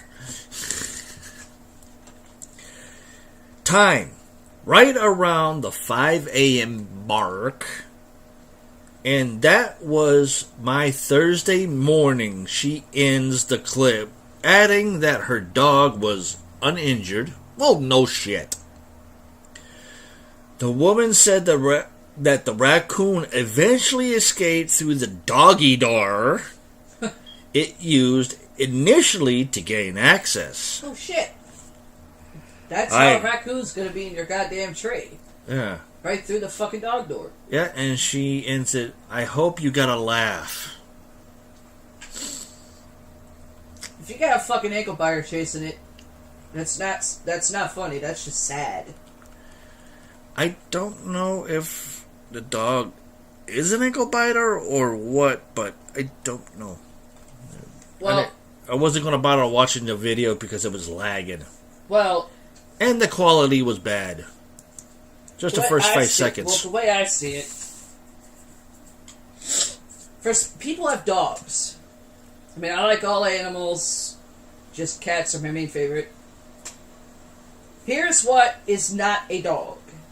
Anything that bounces when it barks. That's not a dog. It's a yapping beanie baby that you can drop kick over your back fence.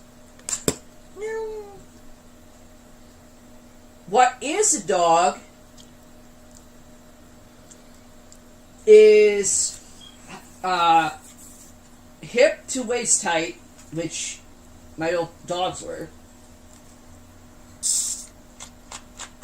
and they have a weight of 80 pounds or more, and actually, when you tell it to go sick something, it does. Mm-hmm. What isn't a dog, outside of the size, if they're terrified by running leaves,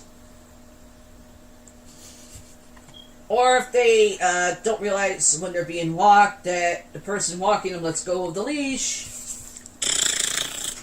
and runs from it, not realizing it's attached to the collar, and it runs into the dog and it flips on the grass. Or if you see an ankle biter dog, pick up a stick and not have it sideways, but has it in his or her mouth. Chihuahua and a stick. Basically one of the ends, and ends up getting the whole thing crammed down his throat and flipping pole vaulting. Yeah. Okay. Still staying in Florida. A Florida man was pulled over for speeding. Not surprising there. So he played a song that cops know all too well. And this was on the 4th of this month. Okay. And updated on the 7th. Okay. This month. Question is, what you gonna do? The famous Cops TV show. Huh? God.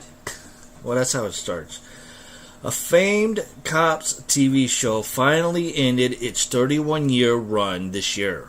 But apparently still has at least one fan in Southwest Florida.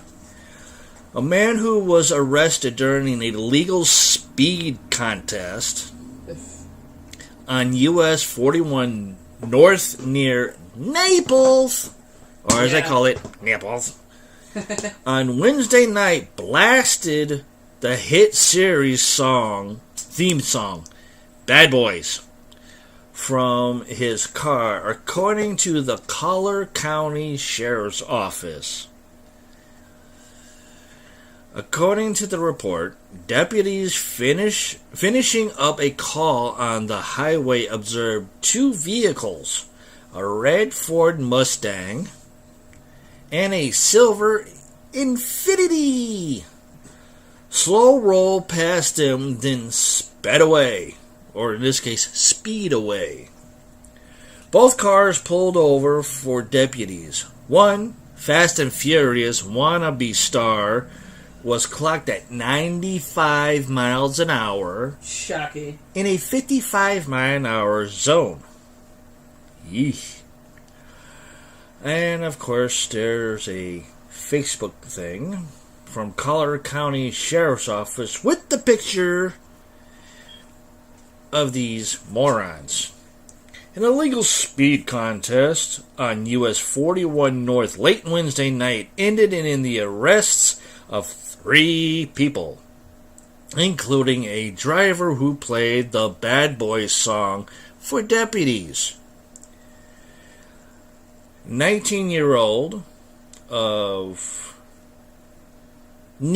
East Naples, and another one, 20 years old, of Golden State, or Golden Gate, I should say. Sorry, words are hard. Each charged with racing on a public highway. The 20-year-old of Grandena, Boulevard in North Naples is charged with riding as a passenger. Hold on, let's see if I can blow this up. As a passenger, go away. Where am I? Oh, as a passenger in a race competition. Yeah. Shocking in that one. Collier County Sheriff's Office arrest reports give this account. Around 11:15 p.m., deputies were finishing up a call in the 4700 block, or 4700 block of US 41 North when they observed a Ford Mustang and a silver Infiniti slow roll past them, heading north on 41.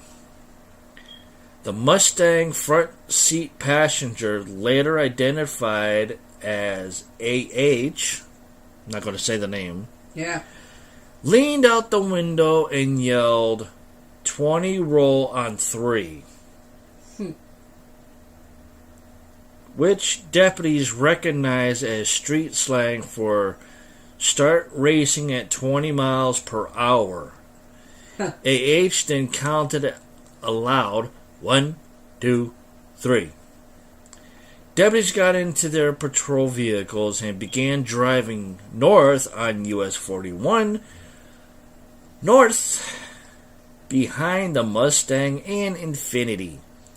They watched the 2 vehicles come to a stop at a red light at the intersection of Pine Ridge Road, or for layman's terms, PRR. Due to the fact that this is in Florida, and Florida people are idiots. Yeah. Once the light turned green, both vehicles sped off at a high rate of speed, with the Mustang spinning its tires. Deputies clocked the vehicles on radar at speeds of 80 miles an hour to 95 miles an hour. The speed limit on that stretch is 55 miles an hour. Deputies caught up to the 2 vehicles and initiated a traffic stop. When deputies informed the driver of the Infiniti the reason for the stop, he exclaimed, "What's wrong with that?" All of it? Because that's it. Exclaimed? I thought it was explained. Obviously, somebody doesn't know how to write. What? Yeah, that's in quotations. What a dot. As deputies were walking away to run his driver's license, he began to play Bad Boys, the Cops TV show theme song, very loudly. Deputies arrested and the driver of the Mustang on the misdemeanor charge. The driver was charged with a misdemeanor for knowingly riding as a passenger and coordinating a race between the vehicles, arrest report says. Okay. Hmm. And there are 3 pictures. And they look like they're whacked out. Huh. I already read all that. And that's it for that. So, 3 dumbasses decide to play with the porkers. And play a song that's been around a lot longer than the TV show. Yeah. But 31 years run, that's impressive. Wonder if there's people listening that are thinking, Bad Boy, is that the movie? Or any of the movies? Or is it Yeah. the TV show? I was thinking of that too. But, you know, I don't know. Here's my answer to People that. are stupid, so go figure. Here's my answer to that. If you're not seeing Will Smith and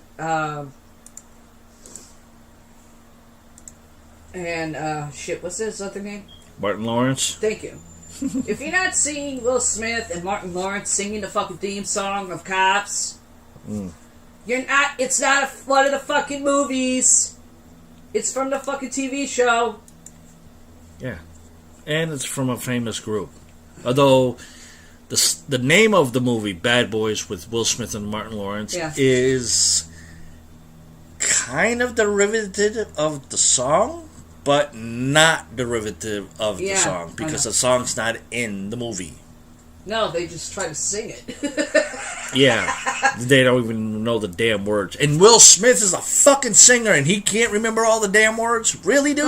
No, he just in the movie? He knew the fucking words. He was making fun of Martin Lawrence's character because he didn't know the fucking words. I know. That's strange. Alright. I've been trying to follow this other story ever since the damn thing popped up. And I can't keep following it because it's ridiculous. It keeps disappearing. Keeps disappearing and reappearing somewhere else, and then now people are making fun of the goddamn thing. What, the freaking metal sphere? No. The monolith. Yeah, that's what I call a sphere. It's not a sphere. A sphere is a round circle. This thing is a tall, flat, rectangle thing that stands straight up. Monolith crystal. And people have been making fun of it now, ever since it first popped up in Utah, then Romania, California, wherever. Yeah. And it's just ridiculous. And I got this story about the monolith from Grunge. GRUNGE.com. Okay. The secret behind that mysterious monolith might have been revealed. And in this picture, it's got the monolith, which is black. Yeah. And shiny. With a caveman and a spear now. It was like, oh, Jesus fucking Christ. This was on December 2nd. With a global pandemic, contested election, and murder hornets dominating the headlines in 2020, a bizarre metal monolith in the Utah desert offered a pleasant, yet no less integrating distraction.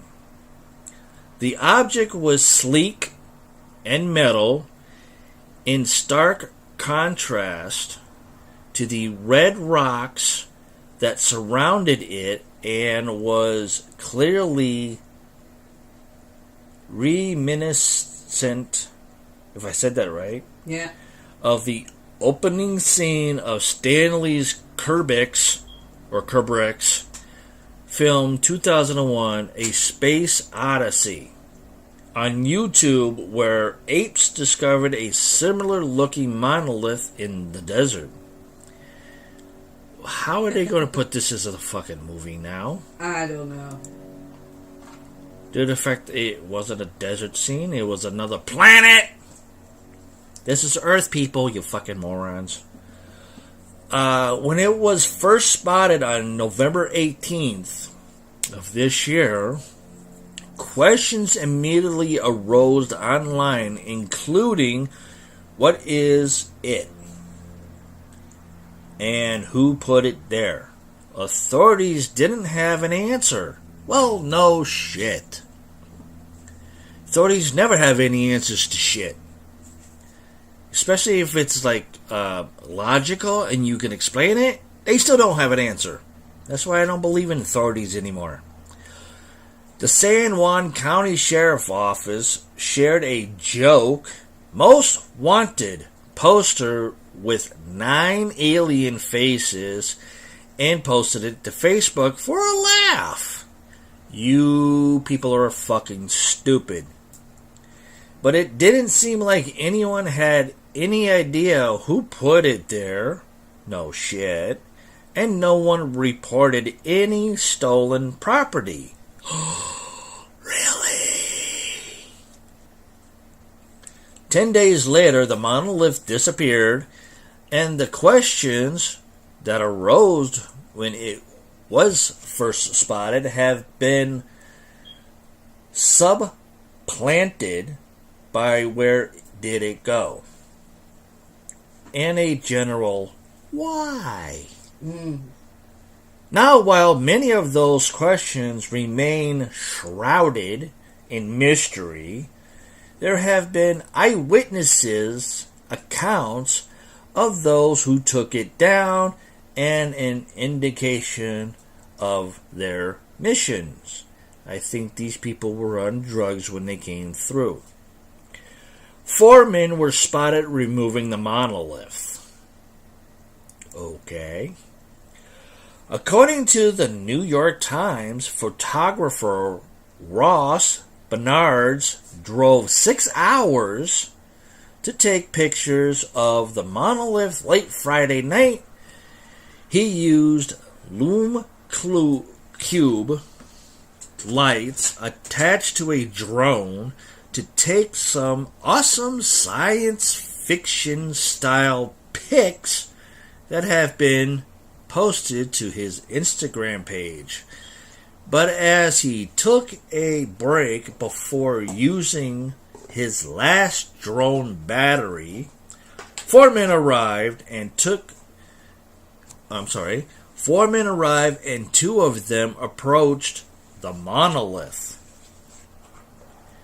They gave a couple of pushes on the monolith, and one of them said, "You better have got your pictures," Bernard wrote on Instagram. He then gave it a big push, and it went over, leaning to one side. Like the Leaning Tower of Pisa? I don't know.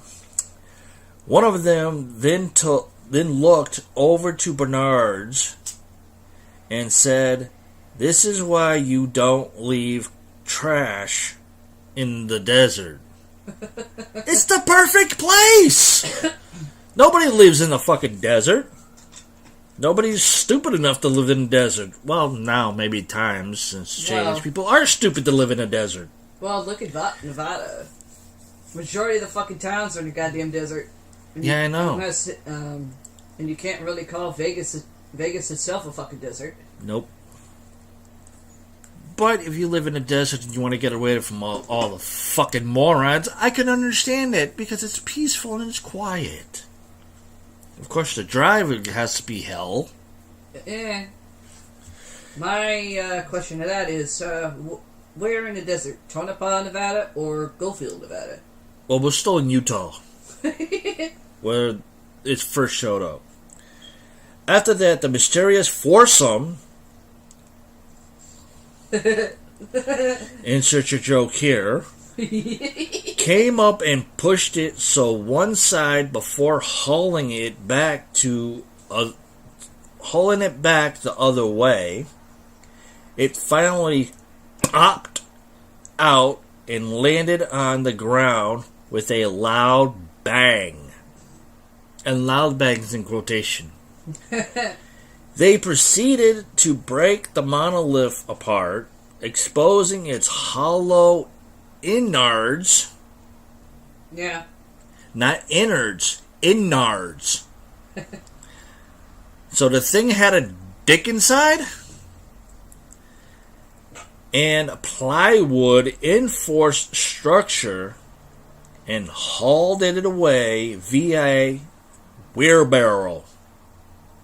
One of the men then looked back at Bernard's and said, "Leave no trace," which happens to be one of the desert's festival Burning Man's 10 principles. Okay. Bernard's told the New York Times he didn't take photos because he didn't want to start a fight.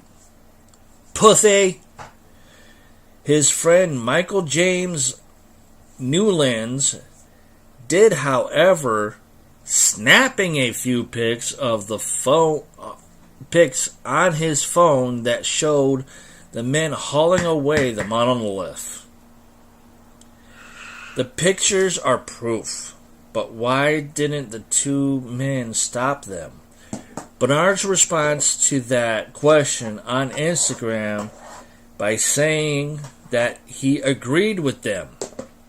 They were right to take it out, he wrote.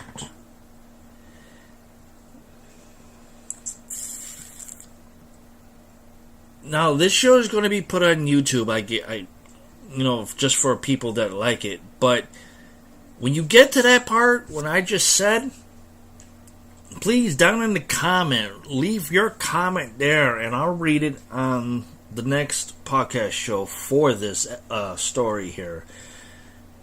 Because now I have more questions than I do answers. It must have been 10 or 15 minutes at most for them to knock over the monolith and pull it out. He told the Times, "We didn't know who they were, and we were not going to do anything to stop them," he added. "They just came in there to execute, and they were like, 'This is our mission.'" The monolith attracted a huge crowd to the desert, some of whom left behind trash. We could literally see people trying to approach it from every direction to try to reach it, permanently alternating the untouched landscape, Bernard's added. Mother Nature is an artist. It's best to leave the art in the wild to her. Good granny. So if this idiot is saying there's 4 dumbasses that created this bullshit and it's made of plywood, then how come the sheriffs of Utah and these other idiots that, work for Utah, keeping, things that are under Utah's guidelines of historic places, couldn't take this damn thing down themselves? Yeah. And how come this reporter didn't report it to the fucking county police department of, here's 4 guys, and my friend here took a picture of these idiots, and here you go. They would have been arrested, you idiots! Your guess is as good as mine here. But yet the thing has disappeared out of Utah, ended up in Romania, disappeared out of Romania, popped up in California, disappeared from California, showed up somewhere else, which is over the pond. Yeah.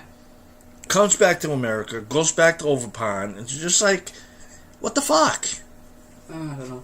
Give me some soda. Are people that stupid not to realize, we have to get hold of this reporter and his friend, because his friend snapped a picture of 4 fucking dumbasses that is pulling this shit during a pandemic to take everybody's mind off of what's going on. Yeah. Are you that fucking stupid, Department of Sheriffs? Yes! Jesus fucking Christ. Just fucking idiots. Well, They need to be shot. well, anyway, well, Paramike's doing something for me. Going to go to the new dark news article that I found about the elusive deep sea squid spotted near Australia for the first time. From ScienceAlert.com. Person who wrote the article is Michelle Starr. Uploaded November 11th, but hey, like I said, I got a lot that I have to fucking do here. Anyway, the big fin squid, which is actually called Magna Pina, is one of the most elusive creatures that we know. It dwells in the permanently dark depths of the ocean and is an extremely rare sight, with only around a dozen confirmed sightings or spottings worldwide. Well, let's see. If it permanently is in the dark depths of the ocean, that's why you're not gonna fucking see it! Now for the first time, big fin squids have been seen off the coast of Australia, not once, but 5 times. And each sighting was a different individual. It's not enough to call the region a Magna Pina hotspot, but the new observations have revealed new behaviors, underlining the importance of capturing images of deep sea life in its natural habitat. Well, where the fuck are you gonna capture it? In a fucking saucepan? These sightings, the first from Australian waters, have bolstered the hypothesis of a cosmopolitan distribution and indicated a locally clustered distribution, with squid being found in close spectial and temporal proximity of each other, the researchers wrote in their paper. Big fin squids are strange and eldritch beasties. Their bodies look fairly typical for a squid, although with much bigger fins than is usual. But their arms and tentacles are truly peculiar, tipped with surprisingly long filaments, making the limbs reach lengths of over 8 meters. That means 26 feet. Many times longer than the squid's body, held out at an angle perpendicular, I know I butchered it, kiss my ass, to the body. The limbs also give it a strange elbowed appearance. Because they live in the bathypelagic zone, between 1,000 and 4,000 meters, which means 3,280 and 13,120 feet deep, it's not easy for us to study these squids. At this ocean depth, sunlight never penetrates, and the pressure of the water is crushing. Again, where the fuck you think you're gonna find it? On a fucking menu? I guess Squidward finally got pissed off. And I decided to attack him. However, remotely operated vehicles can go where humans fear to tread. I beg to differ on that. And over the last couple of decades, sightings have gradually trickled in. It was just such equipment that marine scientists were using to explore deep waters off the southern coast of Australia, in a region known as the Great Australian Bight. Basically, where the great whites usually are when they migrate.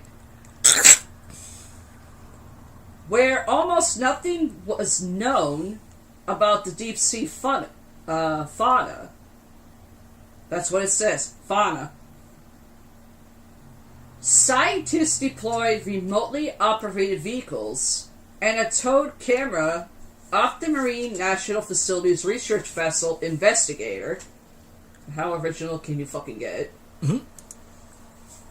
As part of an intensive research program to catalog the life far beneath the waves.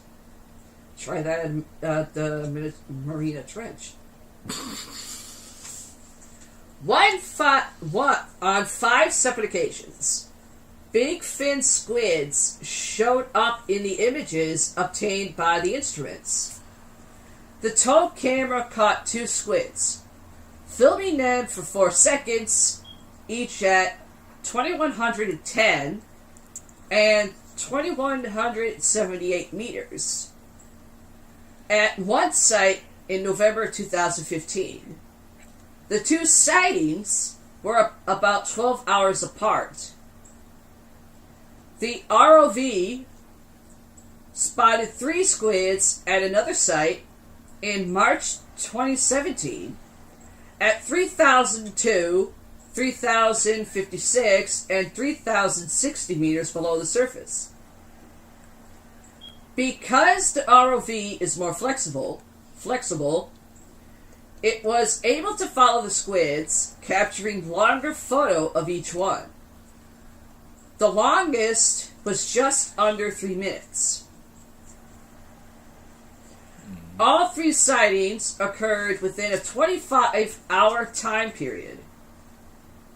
Morphological measurements with paired lasers, frickin' lasers,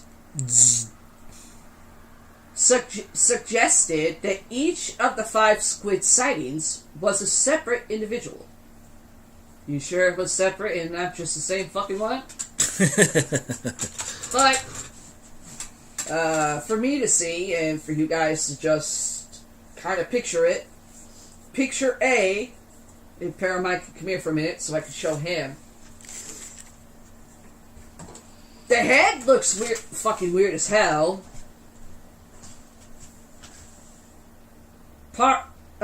Picture B looks like it's a fucking mouse with big ass ears. C looks like it's a fucking, looks like it has the head of a freaking, Mantis. Stingray, thank you. And the 4th one... Looks like a shrimp. Yeah. These sightings represent the first records of Magna Pina, however you want to say it, squid in Australian waters, and they are then double the known records from the southern hemisphere, the researchers wrote in their paper. Even so, the sightings were rare.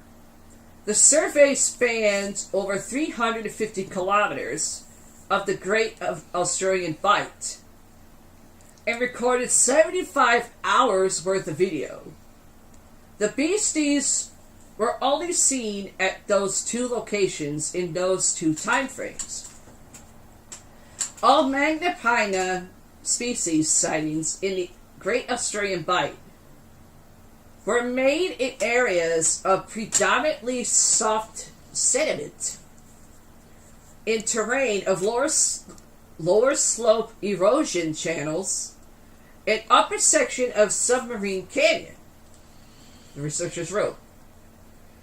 Submarine canyons and similar incised features often support high productivity and diversity in the deep sea. And these locations may reflect habitat preference of Magna Pinna species. Although the sightings were short, they still yielded observations of some of the squid's behaviors. There was, of course, the characteristic elbow pose, with the tentacles extended outwards. Oh shit, that's how it fucking swims. Then bent at an almost 90-degree angle. Previously, this had mostly been observed while the squid was vertical. But the new footage showed this pose in a horizontal position. Maybe it's a sex preference. Chicka chicka wow wow. Because the tentacles appear to be quite sticky. Would you think I was going to be slimy? This could be a feeding behavior, waiting for some hapless creature to bump into the long limbs, like a bug into flypaper, or how about a bug to a zapper? But we still don't have enough information to determine this for sure. Another behavior the team observed was the squid holding one arm perpendicular to its body, while it moved with a horizontal into an upright position. Maybe it's a mating position. This is similar to the dorsal fin curl movement seen in a number of squids, but why the big fin squids do it is still a mystery. Dun dun dun. In an entirely new behavior, the researchers also saw one of the squids coiling its filaments close to its body. Previously, the only cephalopod seen doing something similar was distantly related Vampulisis infernalis. I know I might have just butchered that. Before pelagic creature that uses its filaments for feeding. Whilst there are obvious differences between the filamentous appendages of V. fernilis and Magna Pinna squid, it may be that coiling behavior represents an efficient biomechanical solution to the retraction of such long, thin filaments, the researchers wrote. It's fascinating, tantalizing stuff. I bet it is, lady. New information that highlights just how little we know about these strange silent creatures and the deep, dark underwater world they inhabit. The research has been published in PLOS 1, which is PLOS 1. Okay. After reading that, they have equipment that can help them see under deep water, but they can't. They don't have the right deep sea equipment for the fucking Titanic. But they want to fucking try to raise it. Yeah, no shit. Good luck with that. It's fucking broken in half. Yeah, and scattered all over the ocean floor. Speaking of underwater stuff, I got one for you. Okay. This was December 4th this year. Divers find Nazi Enigma code machine in the Baltic Sea. Now another pretty good Hold on. tweet presented by Same Game Parlay. Sorry. The hell? Okay, that's going to be interesting to edit. But I'm looking at this picture, and it looks like part typewriter, part fucking engine thing. I'm a bob. Yeah. German divers who recently fished an Enigma encryption machine out of the Baltic Sea, supposedly used by the Nazis to send coded messages during World War II, handed their rare find over to a museum for restoration on Friday. The legendary machine was discovered last month during a search for abandoned fishing nets in the Bay of Geltinen. I think that's what the correct word. Gelting in the northwest Germany by divers on assignment for an environmental group.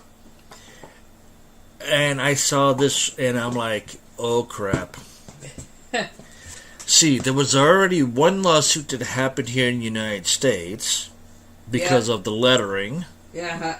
Now I wonder if there's going to be another lawsuit from the United States to the other country.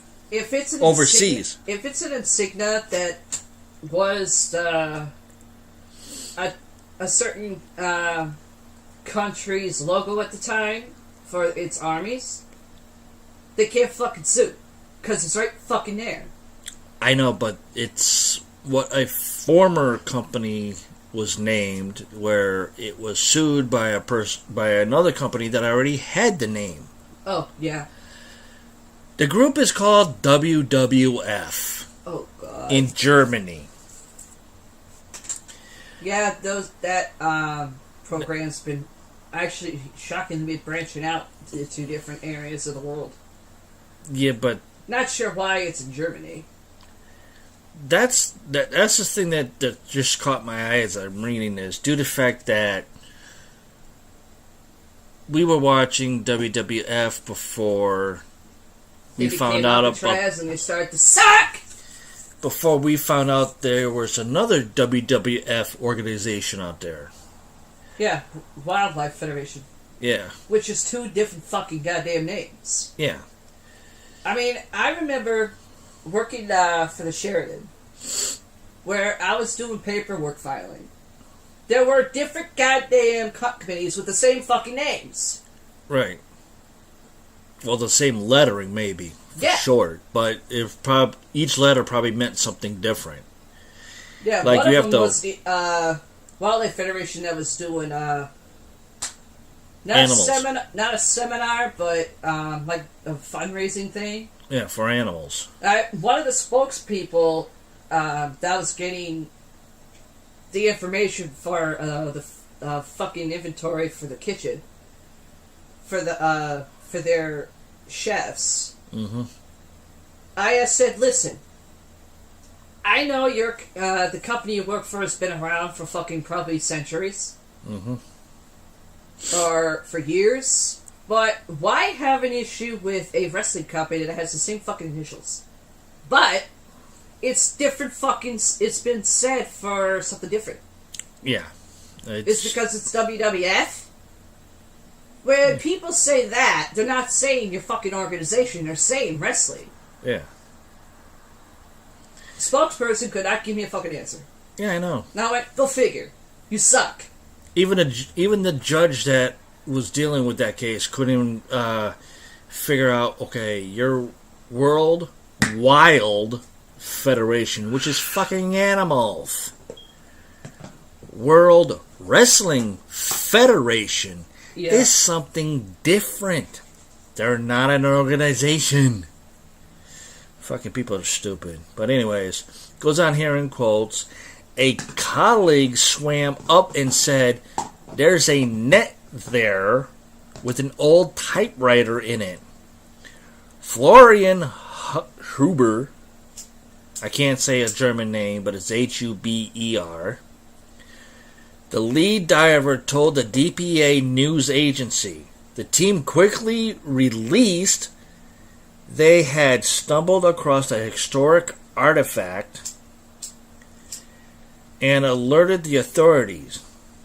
Of course, this person can't spell the word artifact. He puts ARTEFACT. I can't say this German name, but it's... This person. yeah. Head of the State Archaeological Office in Germany's... Good God. I'm going to say historic region. Said the machine would be restored by experts at the state's archaeological museum.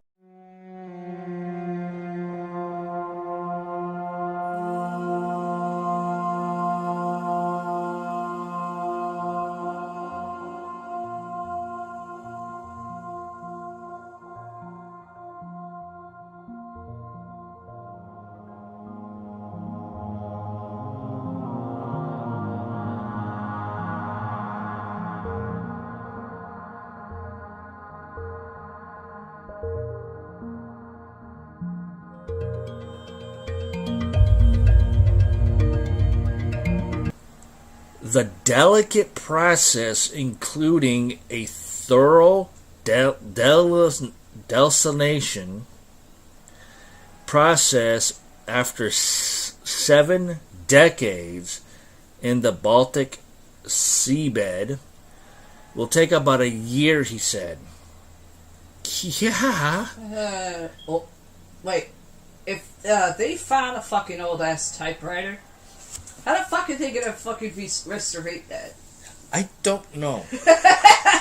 I mean, it has the typewriter buttons on top. Oh. But on the side, it looks like pistons.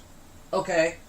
Not where you see the big circle pistons inside of an engine, but the other things that I watch on Junkyard Digs where you would have to hammer it, and it's like a lever here, lever here, lever here, lever here, where it pops up and down.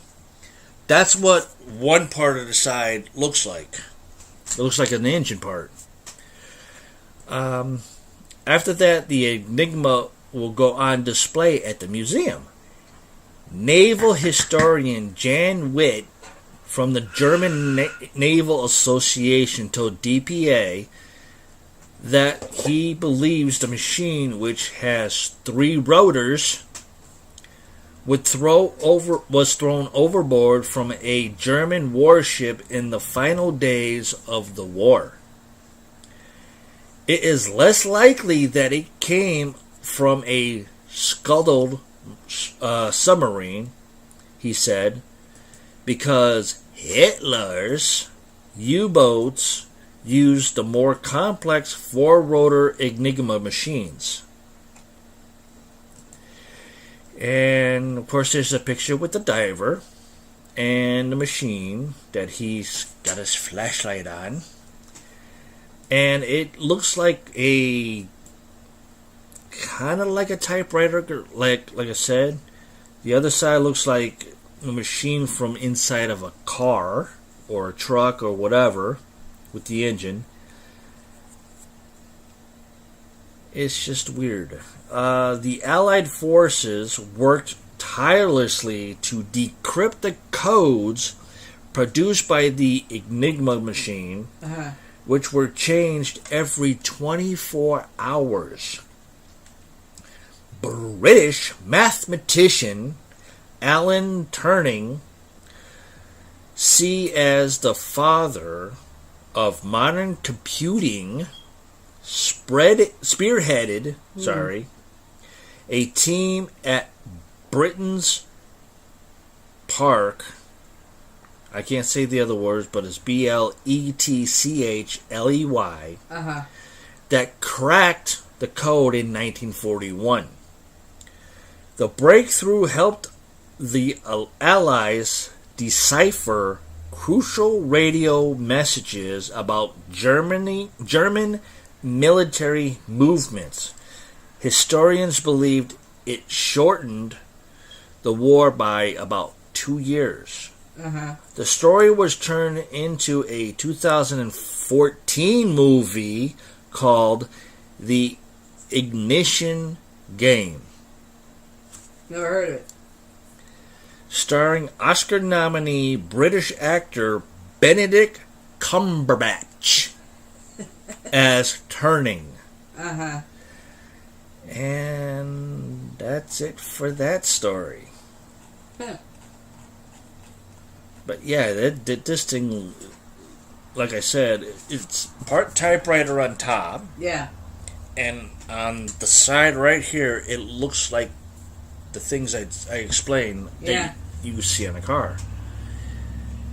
From that long integrated piece on each side where the piston's supposed to be, and you have your spark plugs and everything there. Yeah. That's what this machine looks like. Okay. On my side, for more dark news, we're going to a little bit of tech news. Which was written by Michelle Wiener.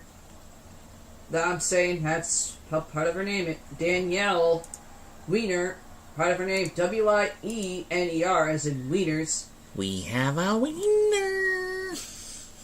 Danielle Wiener Broner, CNN Business.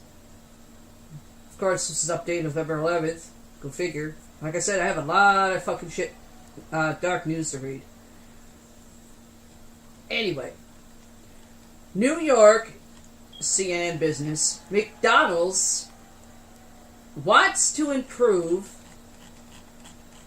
drive-through speeds to help customers, of course, but also in hopes of getting them to show up more often and spend more when they visit. Not me. I don't need that shit.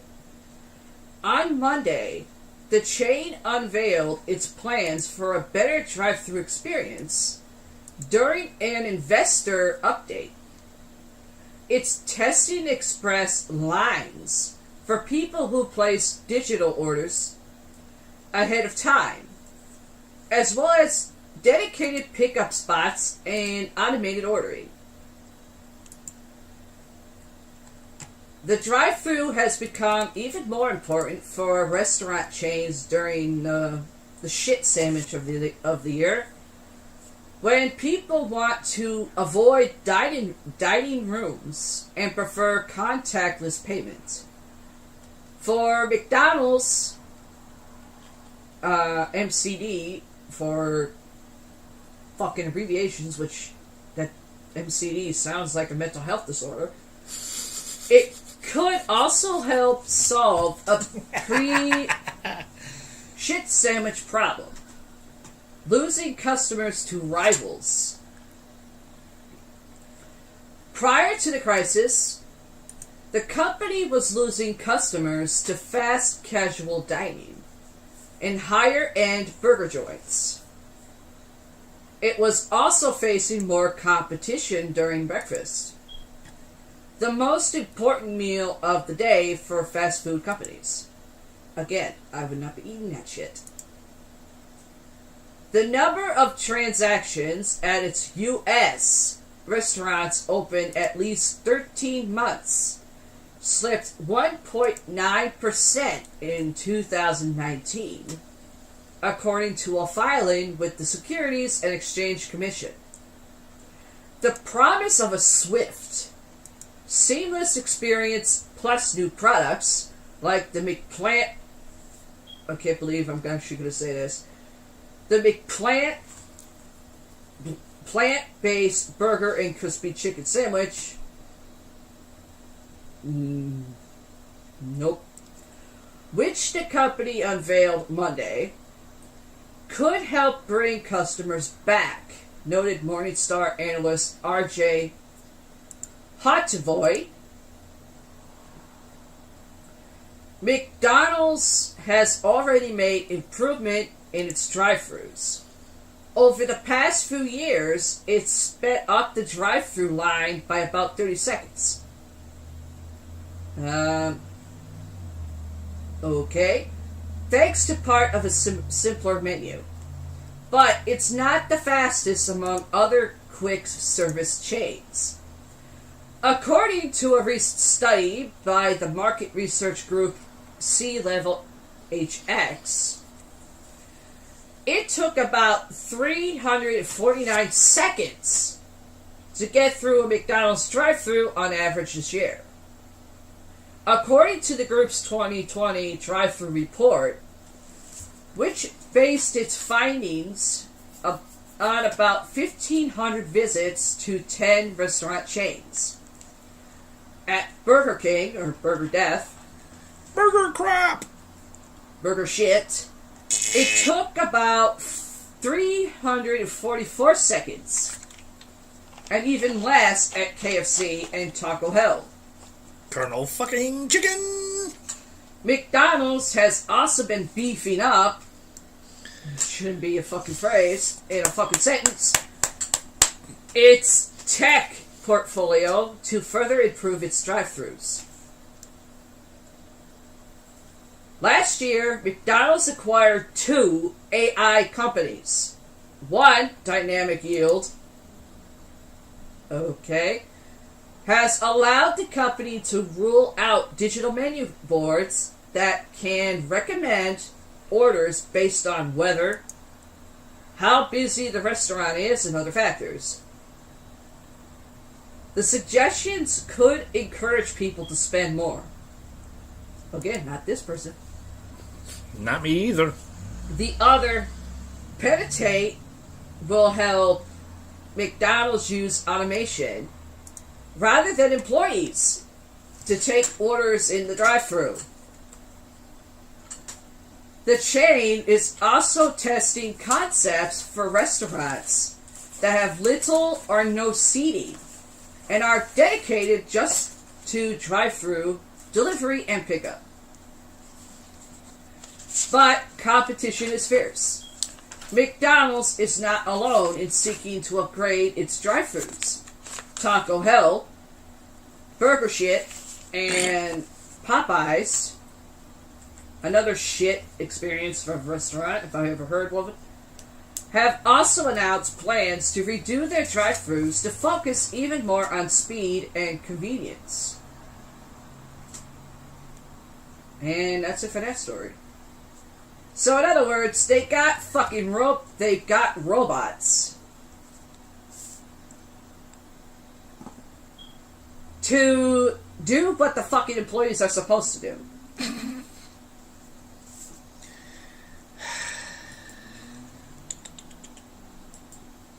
Which is really fucking stupid.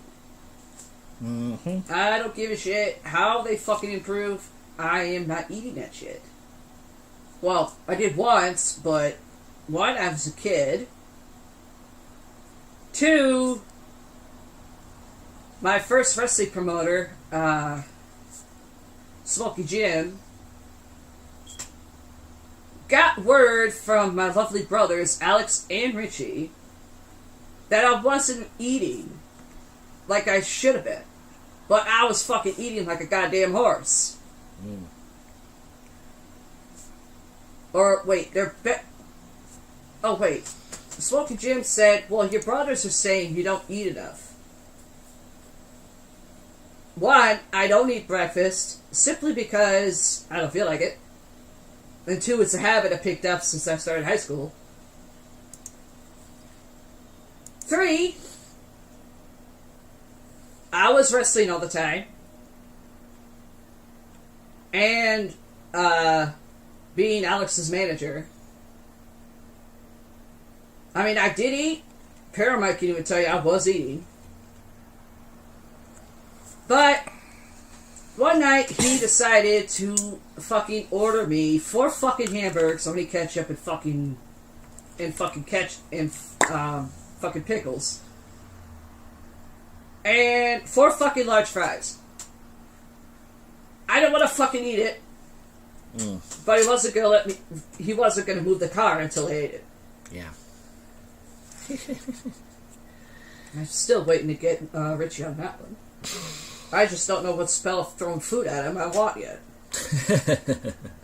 Yes, I know I can actually do it from where I'm sitting. Yes, you can. And Richie knows I can do it. She can. This story from ScienceAlert.com. Ancient lake discovered under Greenland may be millions of years old. Holy crap. Scientists say. And this article was done by Peter Dockrell. The remains of a great ancient lake have been discovered under Greenland. buried deep below the ice sheet.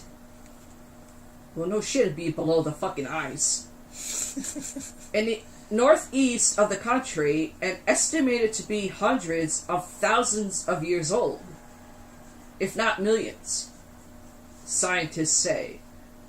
The huge fossilic bed is a phenomenon the likes of which scientists haven't seen before in this part of the world. Even though we know the colossal Greenland ice sheet, the world's second largest after Antarctica's, remains full of mysteries hidden under its frozen lid, while shedding mass of an alarming pace. So it's shedding its ice shits all over the place. Last year, scientists reported the discovery of over 50 subglacial lakes beneath the Graceland ice sheet, bodies of thawed liquid water trapped beneath the rock bed and the ice sheet overhead. The new find is of a different nature. An ancient lake basin, long, dry, and now full of eons of sedimentary infill, loose rock measuring up to 1.2 kilometers, 3/4 of a mile, thick, and then covered by another 1.8 kilometers of ice. There's a fucking spectrograph, and holy shit. Paramax, come here since you know how to read these things. It shows what I'm looking at, basically what they're talking about. Jesus Christ. 77 degrees north by 78 degrees north. Yeah. I mean, you got the squiggly things, I don't know what that's supposed to mean, and you got the thing in red, which is the ice bed. Right, and that's the what's in red is supposed to be the location of the item, and the blue just represents not the area you're supposed to go in. Yeah. It's weird how they do things like that. Yeah. Which really confuses the hell out of me. In fact, I'm not a scientist, but I understand science. It's just weird that they have to put it that way. Yeah. It's ridiculous. I mean, in the story above, which what I was looking at in Show Paramite, the lake basin, which is outlined in red, fed by ancient streams, which is in blue. When the lake formed long ago, however, the region would have been free of ice. Researchers say, but the basin would have supported a monumental lake with a sprawling surface area of approximately 7,100 square kilometers. That's 2,741 square miles. Yeah, 2,741 square miles. Something like that. That's about the same size as the combined area of U.S. states Delaware and Rhode Island. And this massive lake would have held about 580 cubic kilometers.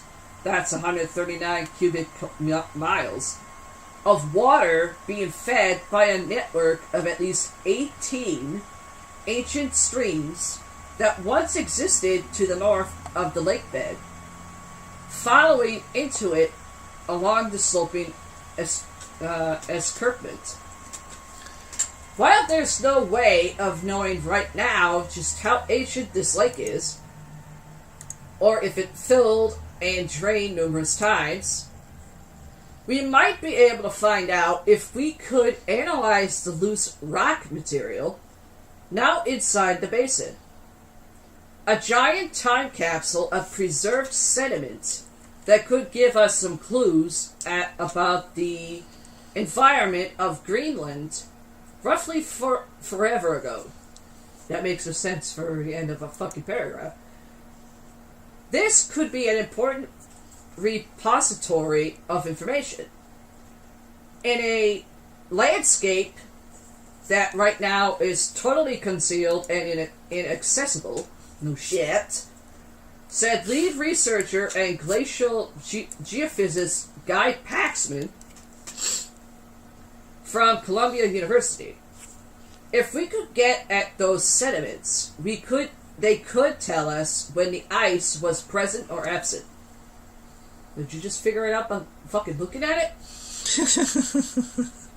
The giant lake bed domed Camp Century Basin. And might as well just say Camp Crystal Lake.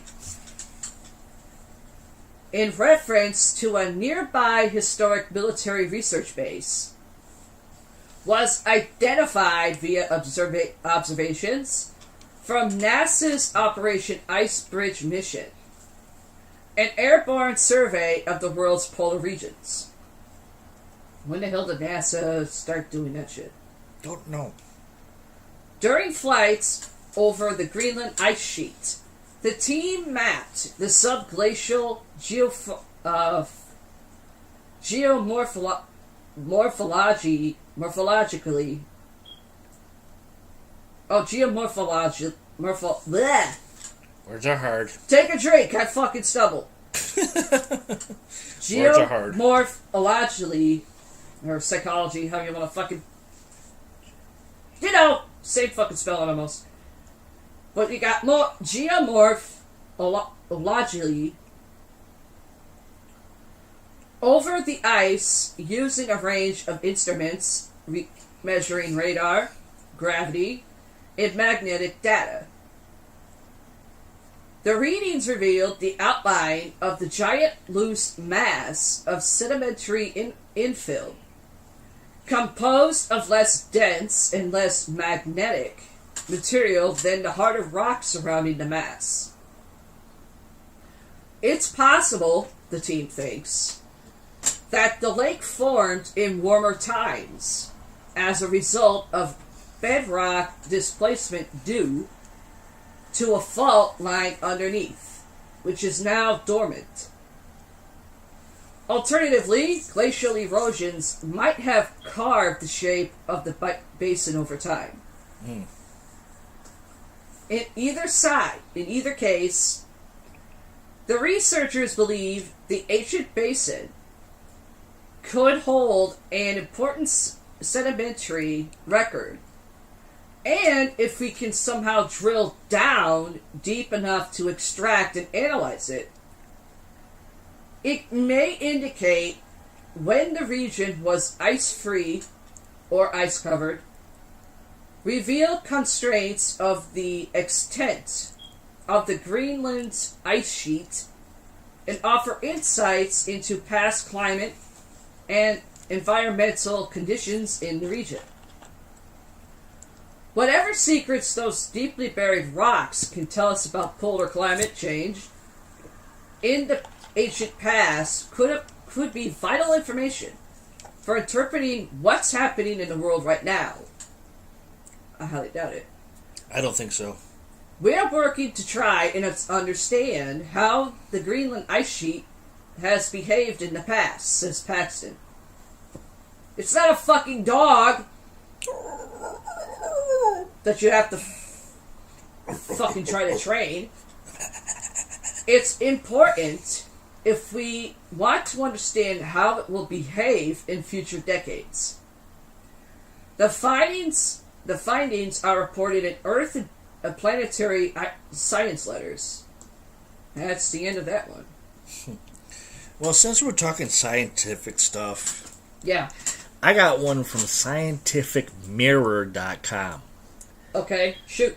And it says, experts unrevealed the mystery of a lost World War II submarine and its 80 vanished crew members. Now, a lot of you probably is thinking, oh, that has to deal with something with the Bermuda Triangle and shit. Well, I don't know, but we're going to find out. It's June 2019, And Tim Taylor and his team were looking for a U.S. submarine that disappeared in mysterious and tragic circumstances. They're using a remotely controlled underwater vehicle to help in the search. But as the machine travels through the depths, it frustratingly develops a fault. Yeah. Well, that's what normally underwater drones do. Depends on how far it went down. So, Taylor brings the craft back to the surface and takes a glance at the data that it's recorded. Then he spots two strange inconsistencies that prompt him to send down yet another probe.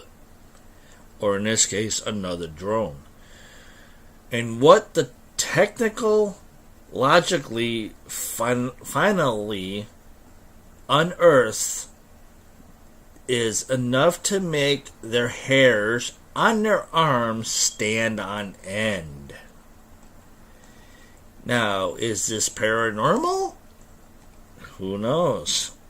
The sub that the researchers and technicians were searching for was the USS Greyback, or the SS-208. Either it was me or you fucking read that a couple of episodes ago. I don't remember. Because it sounds a little too familiar. Hold on. Let me go back a little further. On January 28th, 1944. Yeah, oh, we did that yeah. one. We did that one already. Yeah, okay. Well, he's looking for another one. Another story. Scratch that idea. I got one that might interest some Bible thumpers. Hold on. King David era fort found in Golan may be first evidence of Bible's Geshurites.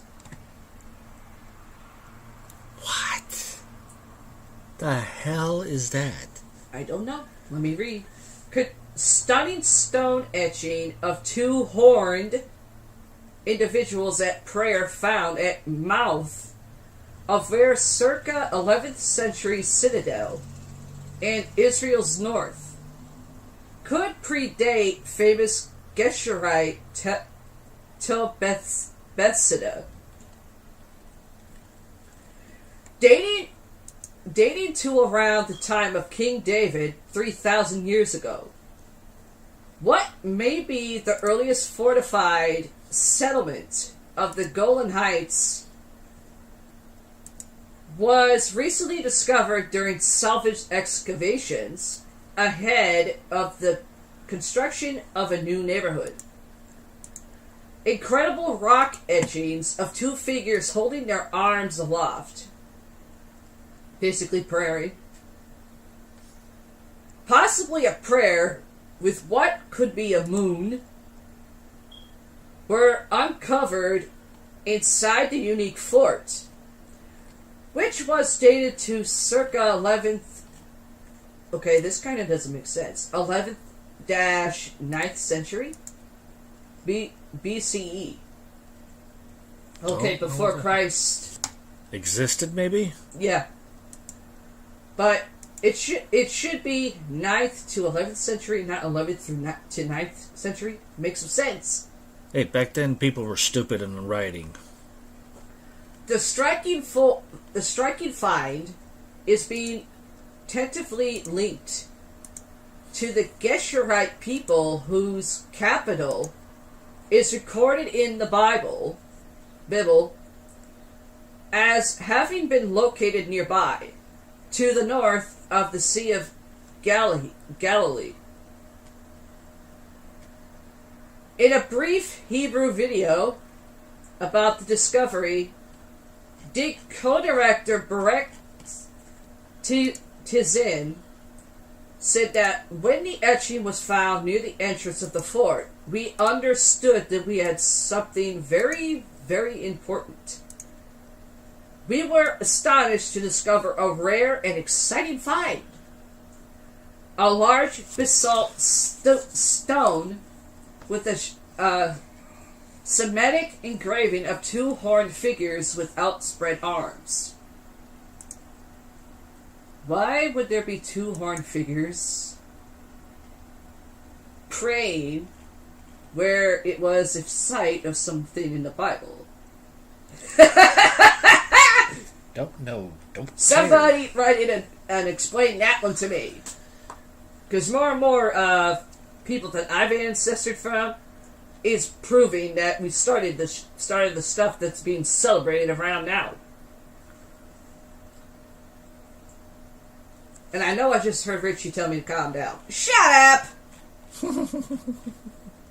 You know I'm in a go fuck it all mood, so don't try me, bro. Next to the etching, I know I could have sworn I just heard him. When he hears this, he's saying, bring it.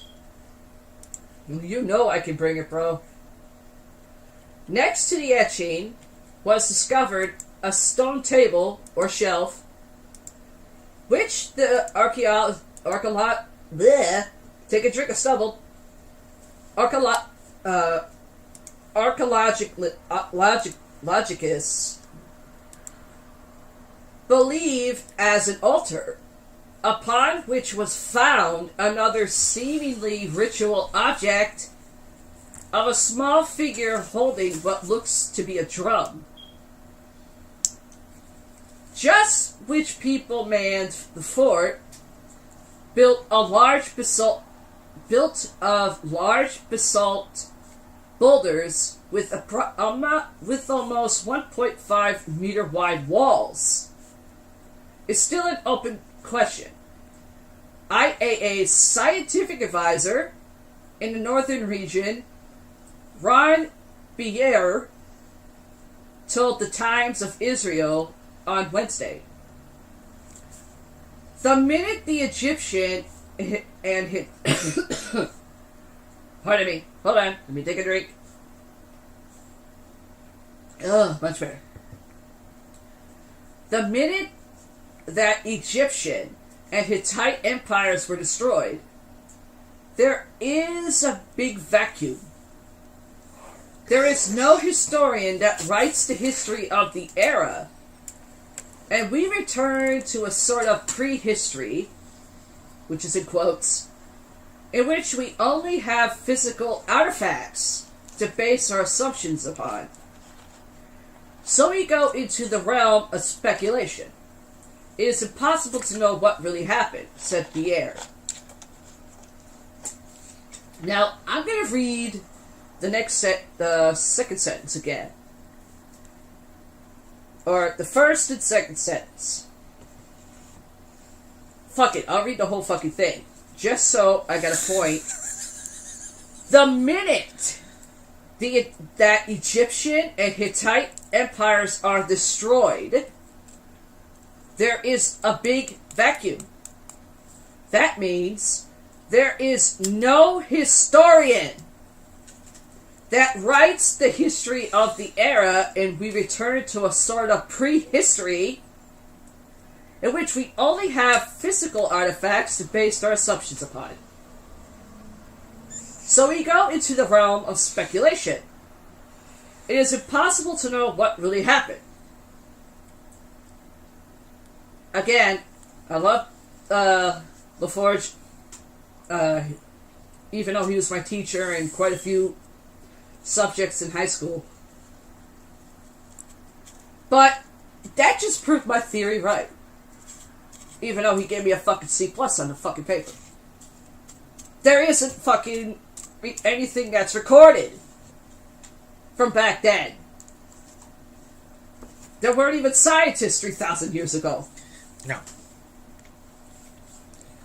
The small fort was built on a hilltop that would have served as a lookout at a strategic river crossing location at the ELAI River Canyon.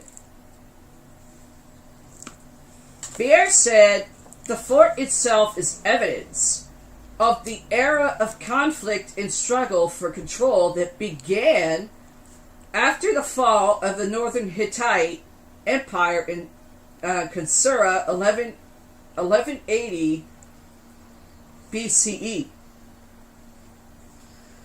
Bear told the Times of Israel that his dating of the site in circa 11th or 9th century BCE was made based on physical evidence, mostly the plentiful pottery shards, which point to the early Iron Age, and are somewhat comparable with those found at Israelite sites such as Megiddo, Tel Megiddo, that are dated in circa 11th or 10th century BCE. The ability to identify the pottery is limited. What the fuck do you think pottery was made from? Fucking rock! Clay. What's clay? It's fucking rock! We don't have many comparisons, Vieira continued. This is an era of... Oh, I love this one. This is an era of foggy history. How about you just label it history you're not even sure on? As small city-states attempted to fill the vacuum created by the splintering of the Hittite Empire in the north and the Egyptian Empire in the south. Among the peoples fighting for a foothold were the Gesserites, a group of Arameans whose capital city was in today's Bethsaida, just north of the Sea of Galilee. It is possible, said Bier, that the Hespen, also known as Hispen, fort belonged to the Gesserite people, or another Gemmean group. There is scant physical evidence of these people during its era, and no outside textual documentation other than various citations in the Hebrew Bible. The problem is, the biblical text is not... I'm going to repeat that again. The problem is, the biblical text is not a historical document. Rather theological, and was written by lines of kings who had their own agenda, said Bier. Therefore, we must rely on physical artifacts. And if Bishop Avis ever heard me say this once, in front of his fucking in front of his hoe, and he tried to say he could prove me wrong. I never got that proof. And I'm reading right in front of it, I was right. Years later. While the real Israelite artifacts of the era are well known, there are many fewer remains left by the Aramean people. They're supposed to be people, but they got peoples. The closest comparisons to the cultural evidence of the fort are found at the Tel Bethsaida archaeological site. Oh, I could say it that way. In 2019, a very similar looking stone etching of a horned figure with outstretched arms and what appears to be a moon was discovered at Tel Bethsaida by archaeologist Remy Arev of Nebraska University. The steel likewise was erected next to a raised platform, Bama, or Bama, however you want to pronounce it, near the impressive city gate. Come here, Paramount. I'm going to show you this stone. And it really does look like a horned figure. Because you see the two horns here, the head, arms, and what looks like feet. Blow it up. Yep, just hit it once. Cultic steel of Bethesda discovered in blah blah blah. And it does look like it's supposed to be a moon. Or kneeling to something like a moon. I see something different. What do you see different? I see like a circled head with a body of a lizard. That's what I see. I don't see no horns. I see horns. I don't. I don't see no horns on the damn thing. All I see is like a circle head with a lizard body. Okay. Because it has a tail. Okay, Gesher is noted in the Bible through the politically motivated marriage of Gesher King Talmai's daughter, Micah, to King David. The 10th century BCE Bethesda thereafter allied itself with King David and his dynasty, the House of David. One noteworthy mention of Gesher in the Bible is as a place of refuge to King David and Micah's son, Absalom, after the murder of his half-brother Amnon, to avenge the rape of his sister Tamar.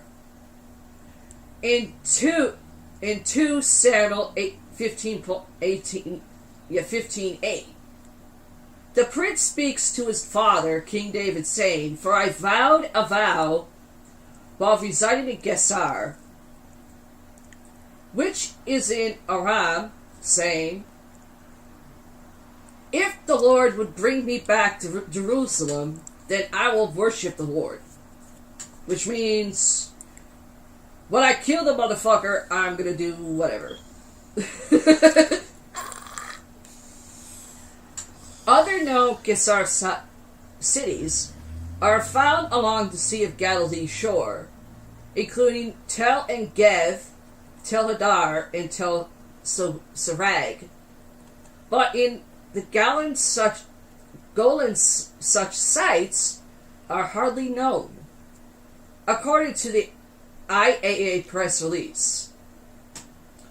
The sole potential evidence for the historical veracity for King David, the Tel Den stele, which was written after 870 BCE and mentions a triumph over the House of David, was discovered at another Aramean settlement in the kingdom of Aram in northern Israel. Until now, very few sites have been found in the Golan. Be'er carefully proposes that the new fort, which he is calling Nov Hespin, after the two adjacent settlements, is a bit earlier than the well-dated Bethesda site. This is my impression, but we are very clear in the research, very early in the research, and have no clear conclusions yet. Yucky. No fucking shit! What is clear, he said, is the site's importance as a national treasure that must be conserved. According to the IAA press release, the Housing and Construction Ministry and the IAA are already busy planning an open-air archaeology site that can be enjoyed by visitors. In modern Israel and in Golan, in particular, we are blessed. We are blessed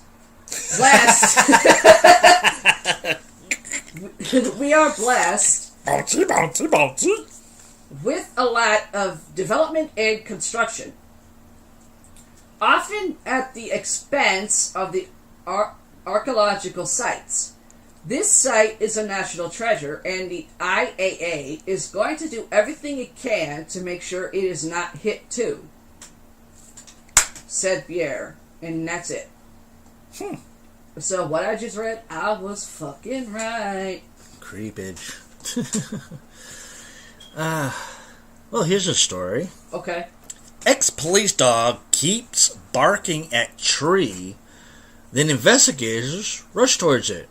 You want to know why? And it's got the pictures here of a tree, and the picture of the tree, but in a different way of looking at it. And it looks like there's something inside the tree. I just can't tell what the hell it is.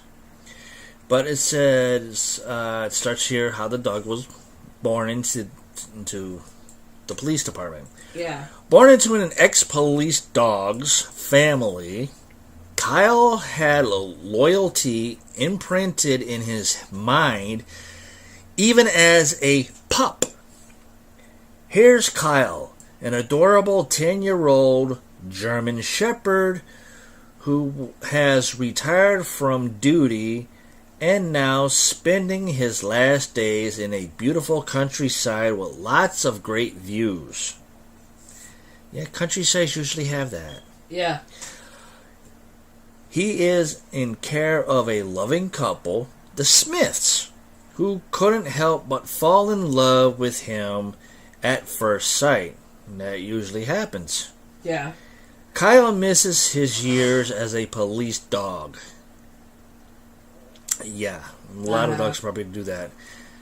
What he misses more is his work partner and best buddy, whose bond with him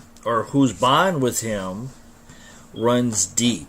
Kyle spent most of his years offering significant service to the police force with John's help. That must be his partner or something. Probably. Helping to solve countless cases and finding multiple missing people. And now that Kyle is miles away from his partner, he needs a perfect plan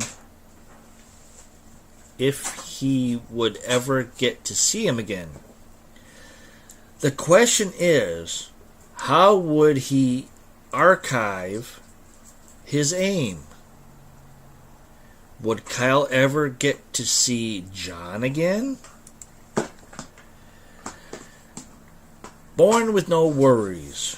You know what they say about destiny and how it has its way of always coming true. Sometimes I wonder now. Kyle was born for one purpose. One he wasn't aware of in the moment he first opened his eyes, but later got to find out where his path in life will be. Kyle was born into a German Shepherd family. He was born a happy pup with no worries. And seeing this picture, it's cute. Little tiny ankle biter. But fluffy. This story goes on forever, I think. Destined to project. Kyle might be clueless at first as a pup, but he knew he was destined for a far greater purpose as he grew. He slowly learned about his family and his environment. Kyle came from a family of ex-police dogs. His mother was an accomplished retired police dog. Kyle was ready to undertake the family tradition. However, not all his brothers and sisters completed the police academy training.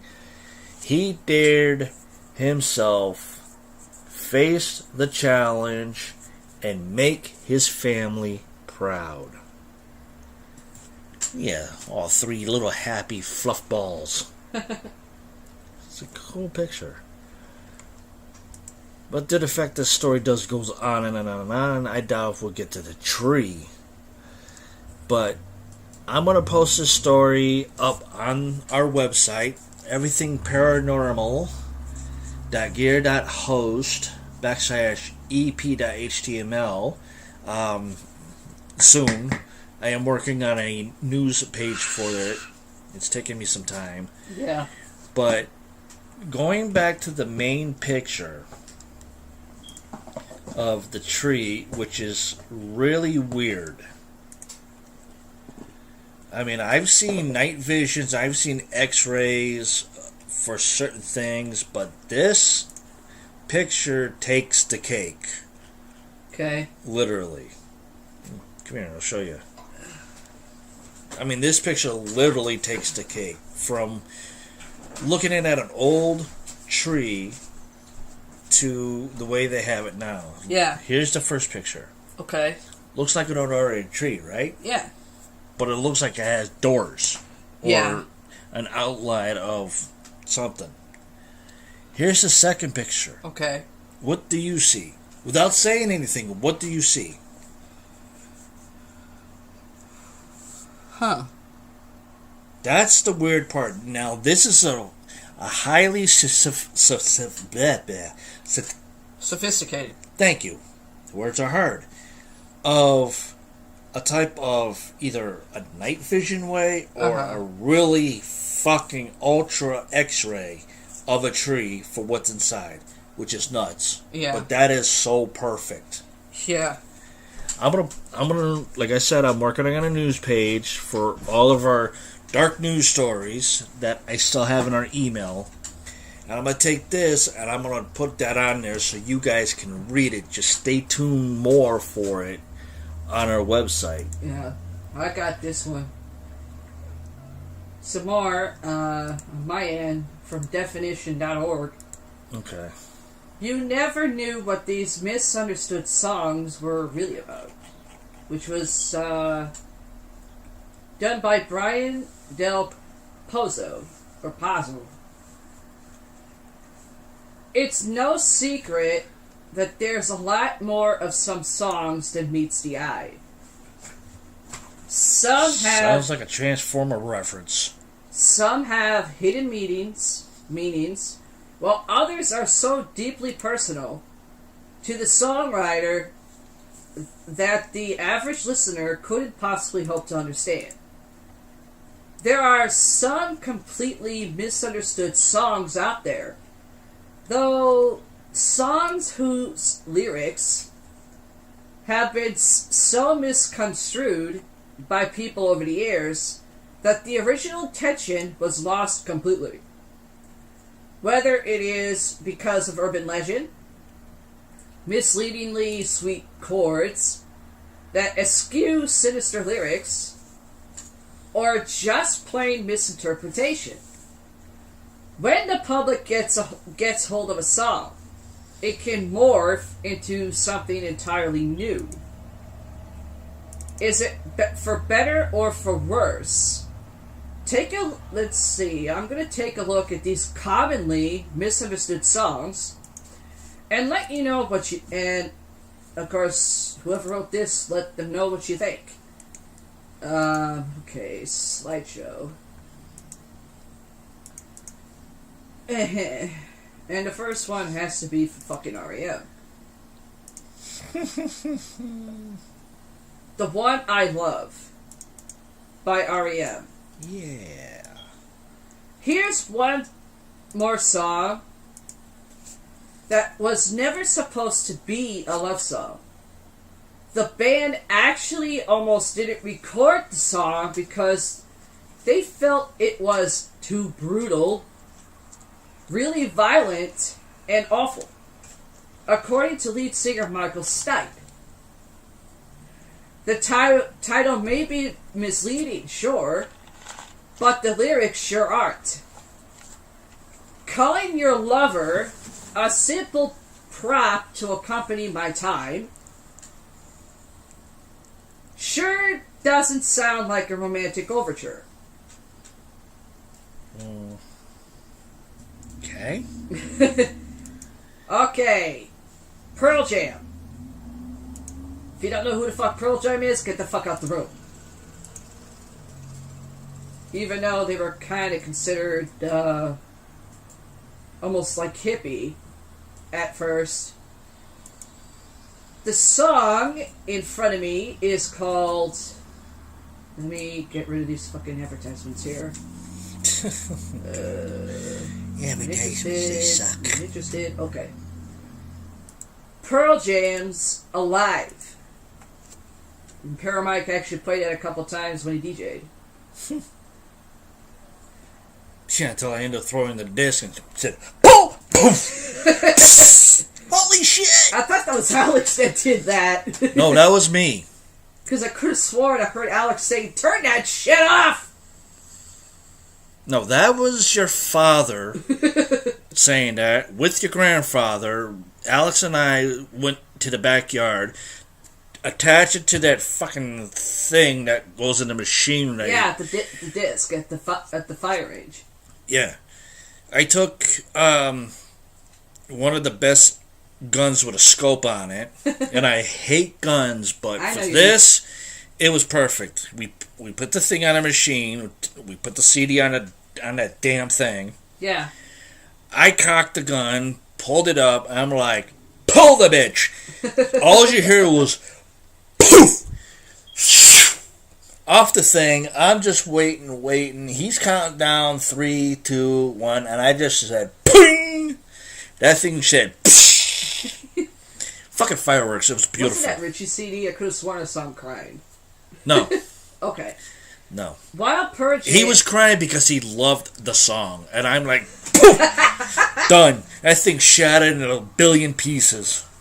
While Pearl Jam's 1991 hit may initially sound like an anthem of perseverance, particularly when singer Eddie Vedder belts out, yeah, I'm still alive, a deeper reading reveals something else entirely. The track is actually based around Vedder learning as a teenager that the man he thought was his father was actually his stepfather, and that his biological father was dead. He's still dealing with love, he's still dealing with the death of his father. All he knows is, I'm still alive. That's totally out of the burden Vedder once explained to Rolling Stone. Okay. Oh, good God. That's more like out of the ball sack. Yeah. Okay, next song. Let me get rid of these fucking advertisements. Okay. Good Riddance. Time of Your Life. By Green Day. Green Day's acoustic ballad became a massive crossover hit, particularly thanks to its use in the Seinfeld finale in 1998. The track, which its seemingly wistful lyrics about the passage of time, has become a favorite at proms, graduations, and weddings. Not at mine. I said, fuck you, I ain't playing that shit. However, those happy couples probably should have explained the lyrics. Or examined the lyrics, sorry. Or at least the song's title just a bit closer. The lyrics are not a tender goodbye at all. but rather an angry rebuke against a girlfriend who will one day regret leaving the time of her life.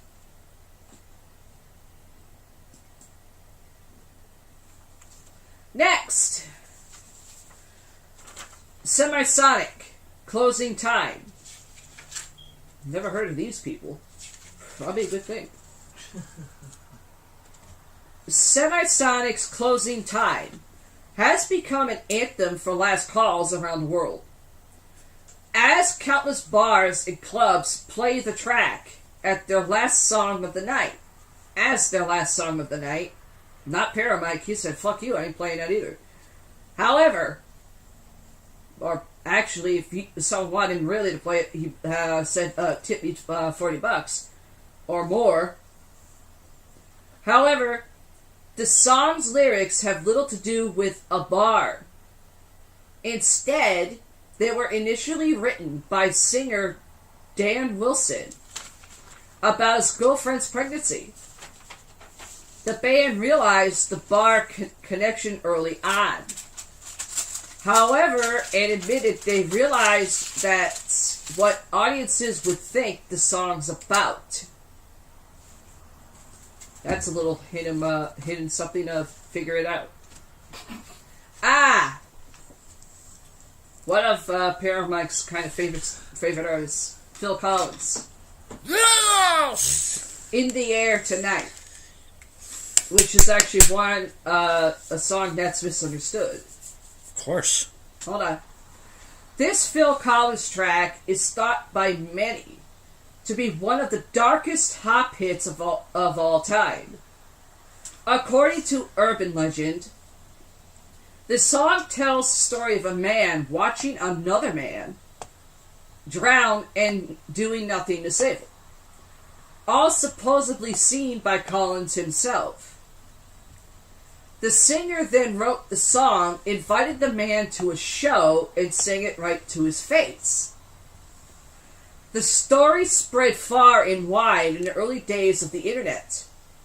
It was even mentioned in Eminem's hit Stan, which contained the lyric, "You Know the Song" by Phil Collins.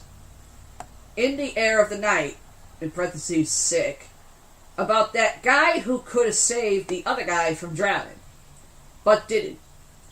Then Phil saw it all. Then at a show he found him. However, the story is a total fabrication. According to Collins, the song has no specific story to it at all. Let me say it again.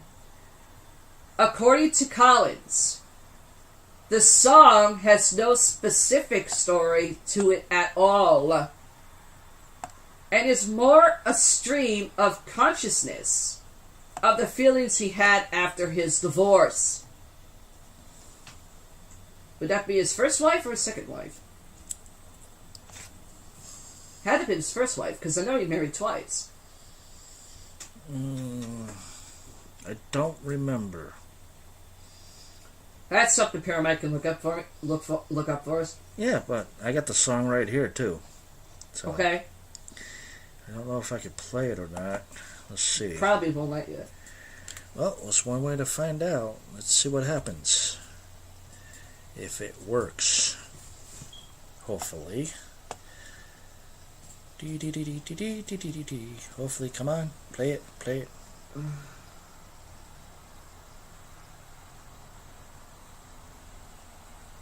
It plays, but it's not picking up. I can just barely hear it. Yeah, it's not picking up Yeah. on this side. Since it's direct sound, I don't have the opposite side. Yeah. But I'll fit that in there somehow. Okay, this one, Tom Petty and the Heartbreakers. If you don't know who Tom Petty is, you really, really need to leave the room. or come up back from the rock. Due to the fact he's passed on. Huh? Due to the fact he's passed on. Yeah, I know.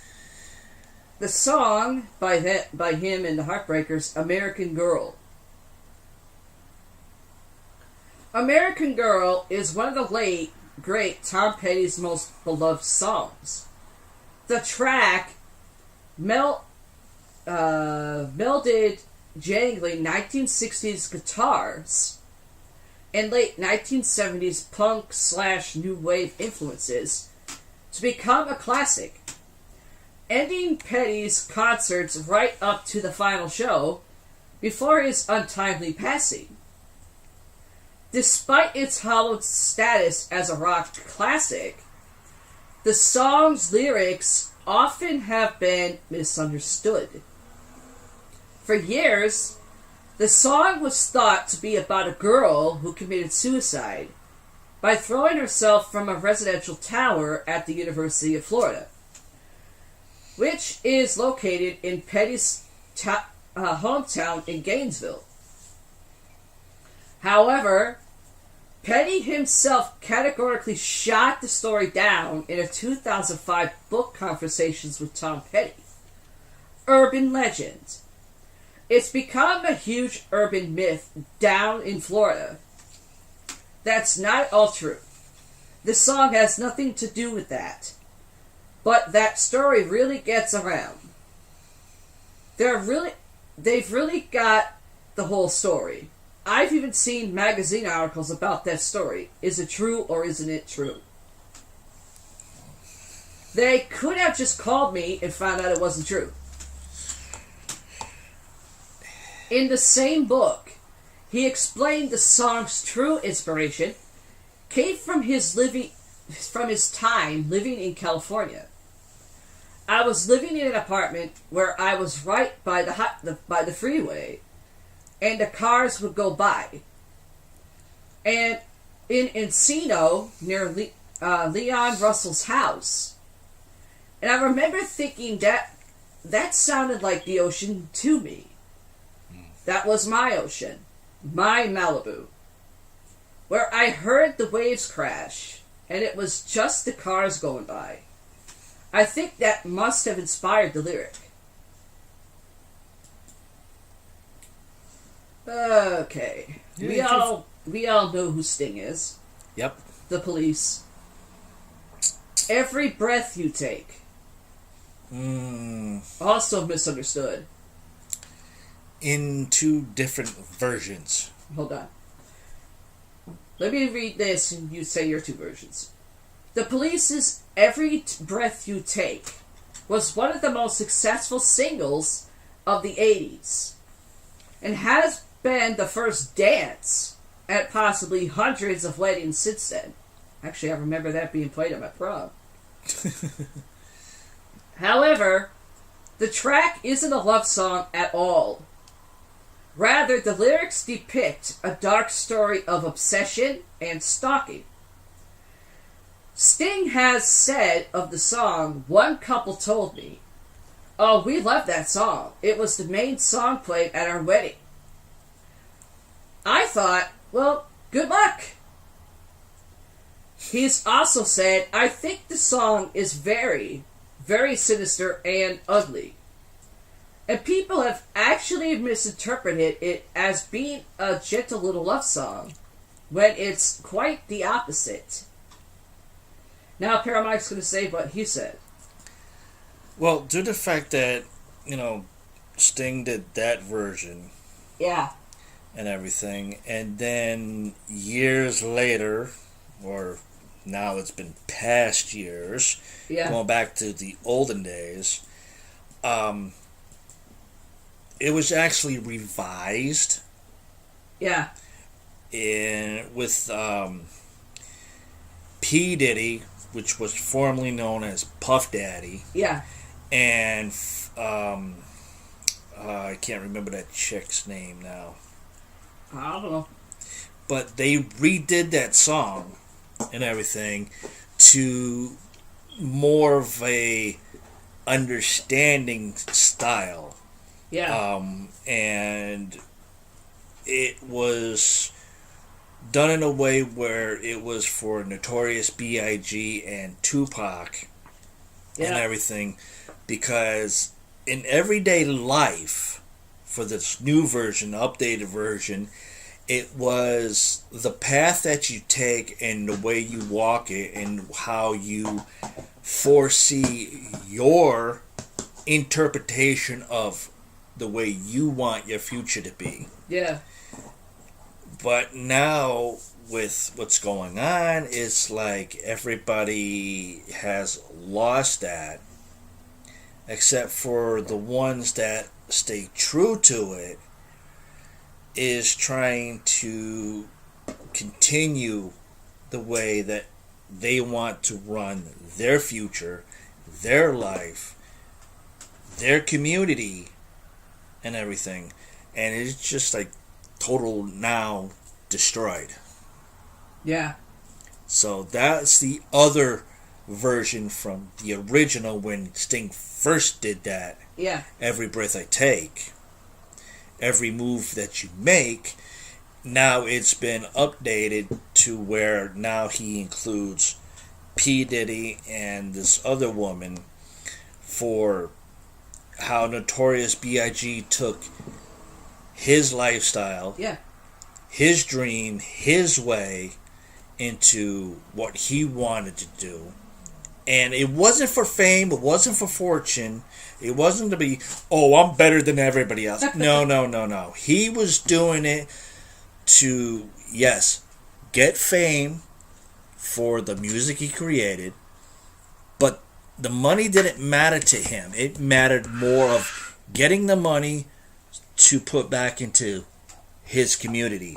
Yeah. Where he grew up, where he had hard times. Same way with Tupac. Yeah. He was doing the same thing. Which one of them was West Coast? Or in East Coast? Was that Tupac that was East? Or was it B.I.G.? I don't fully remember. There's something I have to look up, but I know that Notorious B.I.G., he was for all over the place. Oh, yeah. Definitely all over the place. Tupac, I don't know.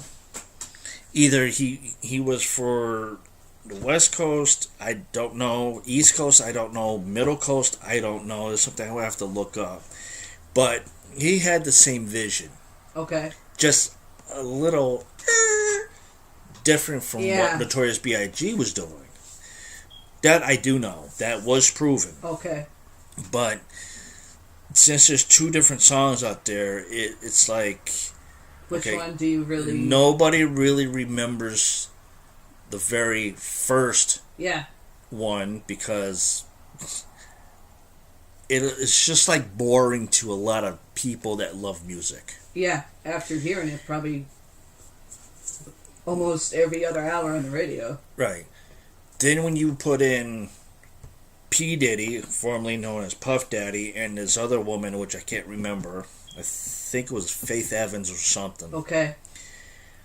Redoing it brought it more to where now people understand why Sting did the original one way, but there was a lot of speculations, a lot of questions, no answers to be found. Conspiracy theories. That, and why the fuck did you do that? That makes no sense whatsoever.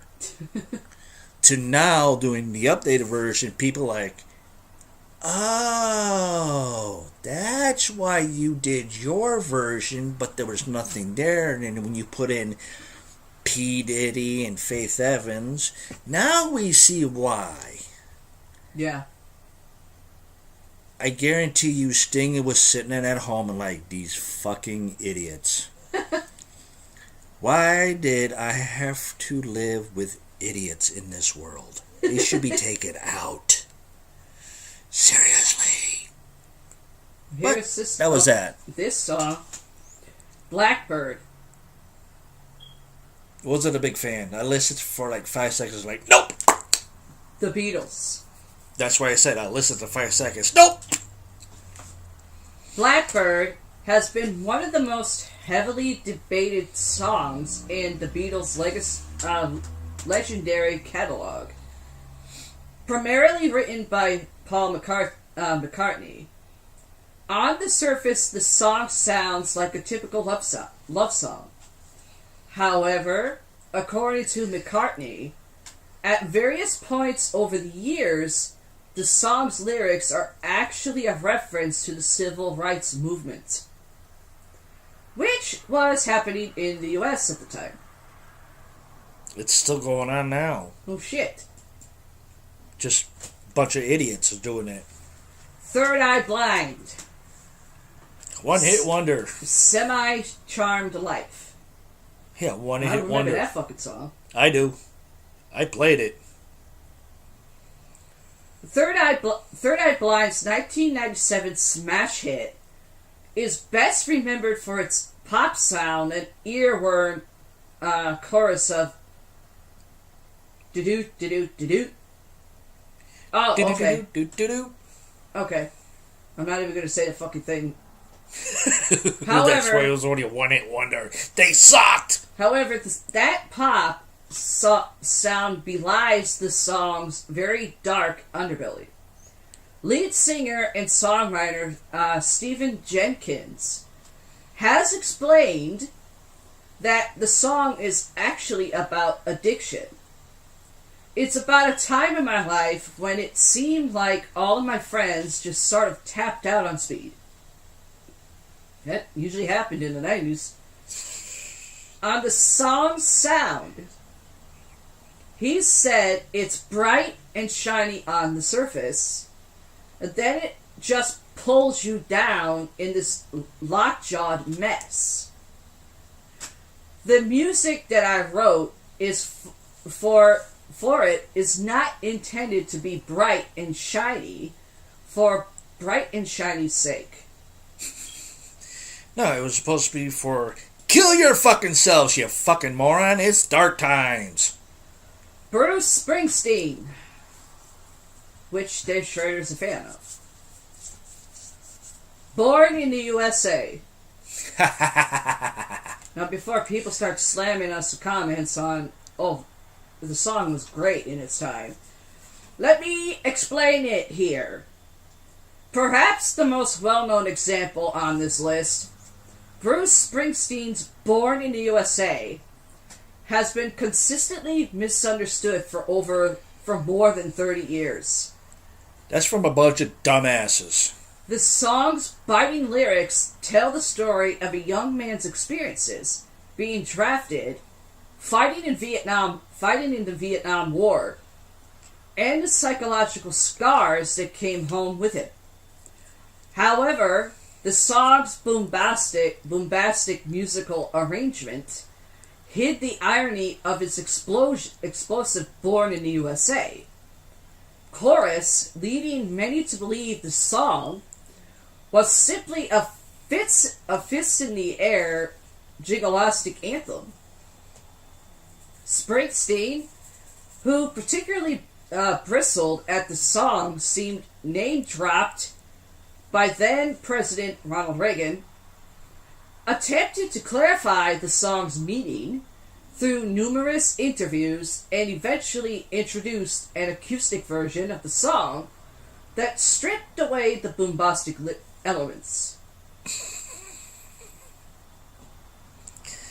That's why I said a bunch of fucking idiots. Bonnie Tyler.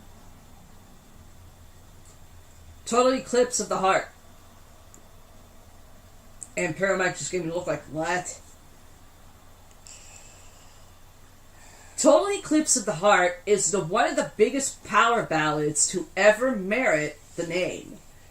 It appeared on Bonnie Tyler's 5th studio album, Faster Than the Speed of Night. And it topped the charts for the whole year. Yeah, that was a bit annoying on the radio. Eventually becoming her biggest hit. What many don't know, though, is that Total Eclipse of the Heart began as a love song for vampires. That I knew. The song was written for Tyler by producer Jim Steinman after she rejected the first 2 songs he offered her. Going back to the books, Steinman suddenly remembered a song he had begun writing when he was working on a musical version of Nosferatu called Vampires in Love. Mm-hmm. He tweaked it and finished it, and we got one of the greatest love ballads of all time.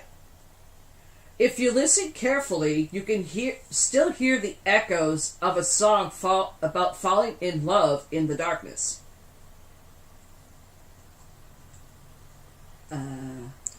That's only if you can find the unedited version of that music. Other than that, the real one, you're not going to be able to hear it. No. That I do know. Even in the video, you're not going to be able to hear it. No. Well, I heard it. Sarah Bareilles, Love Song. I don't know who the hell that is. If you've ever walked... a 90s song, I think. Hold on. If you've ever walked through a lobby with a piano that's free to use, or you listened to the radio in 2007 at all, chances are you've heard the distinct chords of Sarah Bareilles' chart-topping breakout single. It would seem pretty easy to guess that a song called Love Song would be, well, a love song. But the chorus shoots that notion down as soon as it starts. Even more interesting, though, is the fact that this love song was never even about a guy or a girl, for that matter.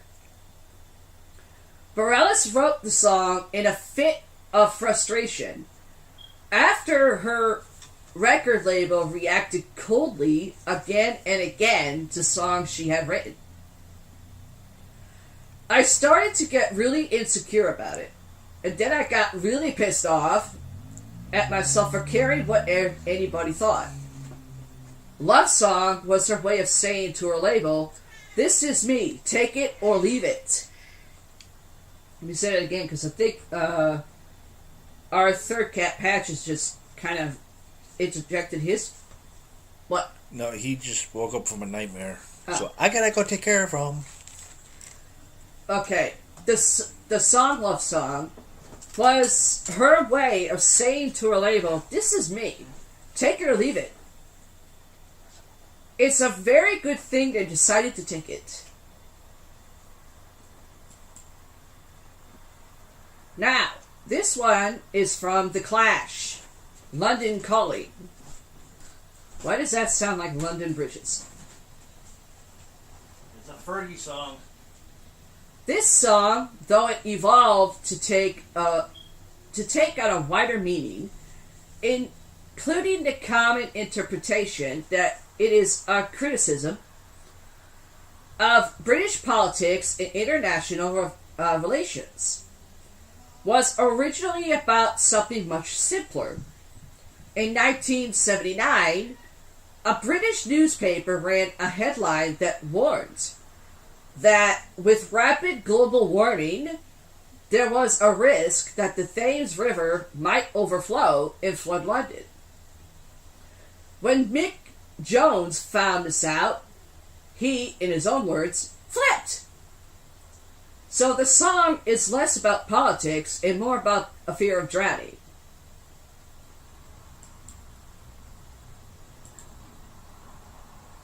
John Mellencamp. Another person I could not stand from the 90s. Pink Houses. The gayest music song ever. John Mellencamp wrote Pink Houses as a rebuke of early 1980s Reaganomics and the conservative greed is good culture of the time. However, its uplifting music and Ain't That America chorus often has led to the song being misunderstood by a simple patriotic tune. Those who've misunderstood the song include conservative political candidates and organizations who've used the song only to receive public rebuke from the staunchly liberal Mellencamp. And I thought John Bon Jovi's music was bad. Pretty sure people remember the group Creed. The song from Creed that is actually understood Trying to get rid of these stupid ads here so I know what the fuck I'm reading. Okay. The song Higher by Creed, one of the 1999's biggest hits, Creed's Higher, has gone on to be the ballads, has gone on to be the band's signature song, and is emblematic of the post-grunge rock scene of the time.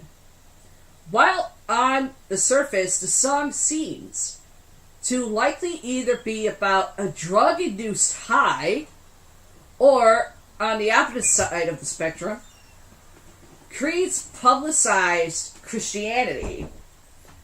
It's actually not. Bleh. Take a drink, I stumbled on line. Creed's publicized Christianity. It's actually about neither. Instead, according to lead singer Scott Stapp, the song is actually about the concept of lucid dreaming. Was I the only one that freaking knew that by hearing the damn song?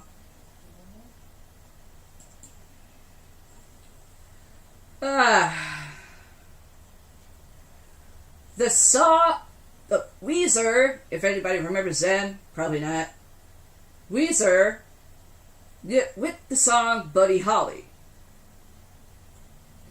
Well, first of all, this song isn't really about Buddy Holly at all. But most people who have listened to it know that. Most of those people hear the lyrics, "You know I'm yours, and I know you're mine, and that's for all time,"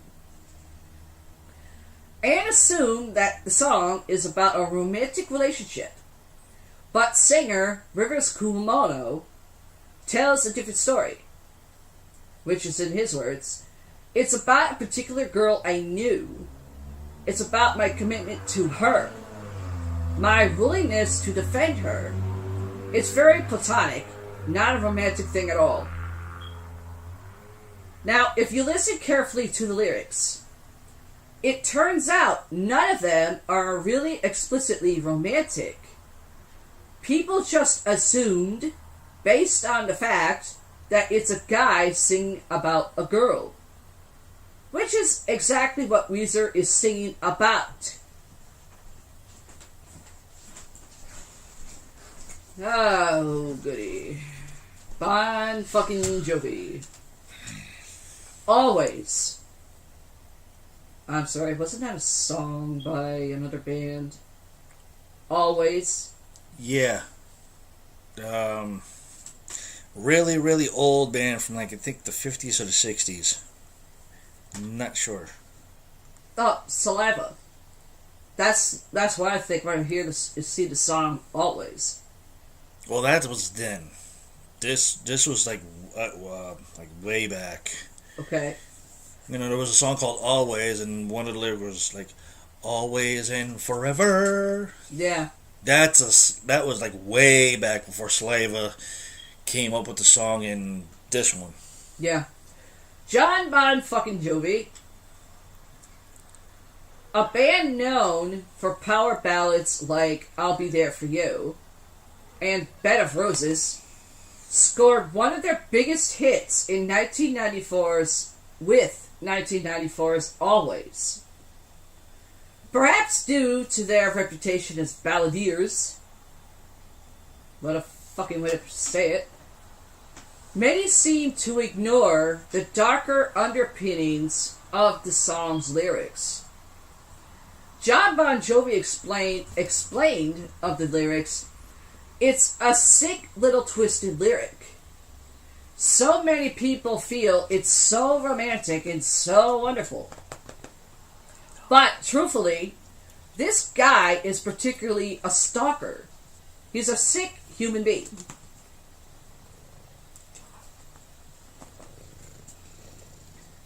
Bob Dylan.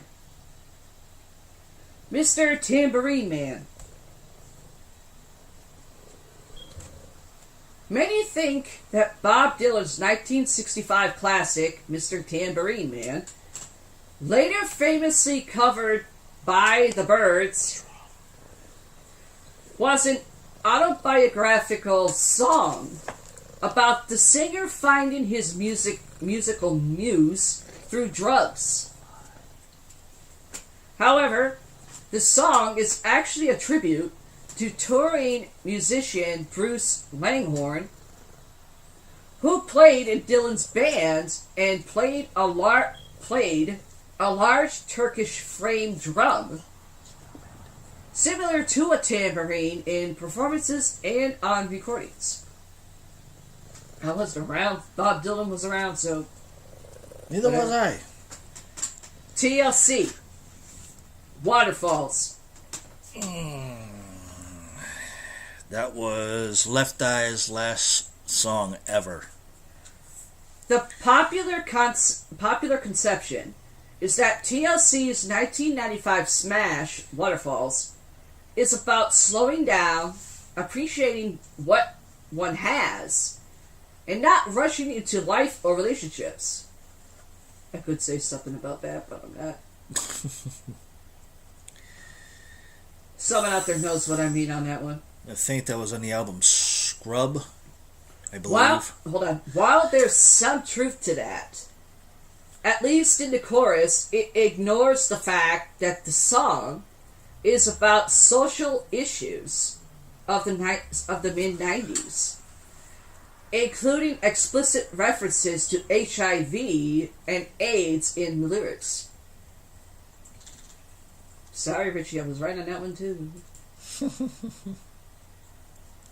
I know I just heard him say shut up. Yeah, T-Boz, Left Eye, and Chili. Mm-hmm. That's what TLC stands for. Oh, God. Peter, Paul, and Mary. I knew it would be too soon before I saw this fucking title. Puff the Magic Fucking Dragon. Really? Good Lord, I hated that fucking song. Puff the Magic Dragon was obviously about drugs, right? Wrong. Peter, Paul, and Mary's 1963 hit, with lyrics based on a poem by a friend of band member Peter Euro, named Leonard Lipton. Sounds like iced tea. Iced tea you drink. That's how it came out. Actually revolved around a child who played with an imaginary dragon named Puff. There's actually a fucking animated movie on that from the 80s. Before getting too old for his imaginary friend.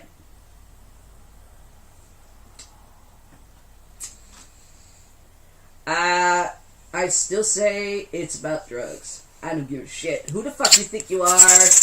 If you fucking listened to John, Paul, and Mary and thought, oh, Puff, Peter, Paul, Mary. Get it right. Whatever. Peter, Paul, Mary. And you actually listen to the song Puff the Magic Fucking Dragon. You know the fuckers were on drugs singing it. Hell yeah. Or you were on drugs thinking, oh, it was a real good song.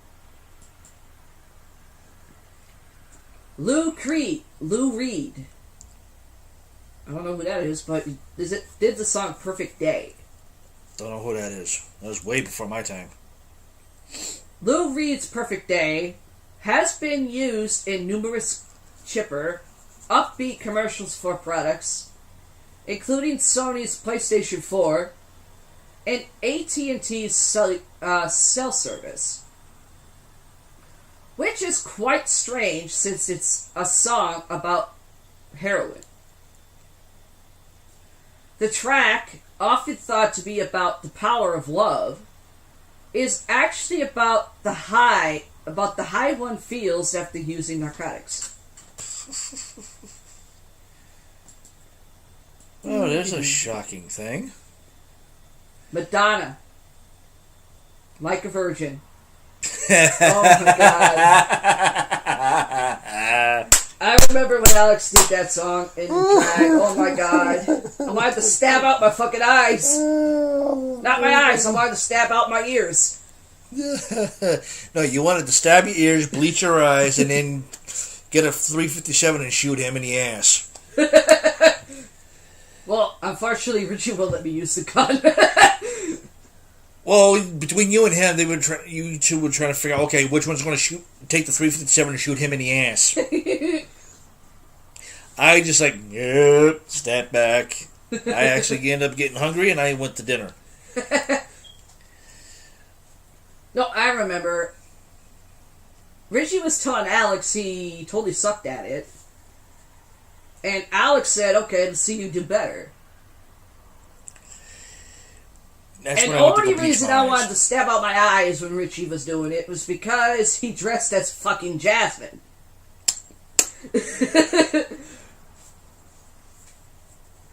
While it may seem obvious that many of that Madonna's Like a Virgin is an odd ode, ODE, to a young woman having sex for the first time.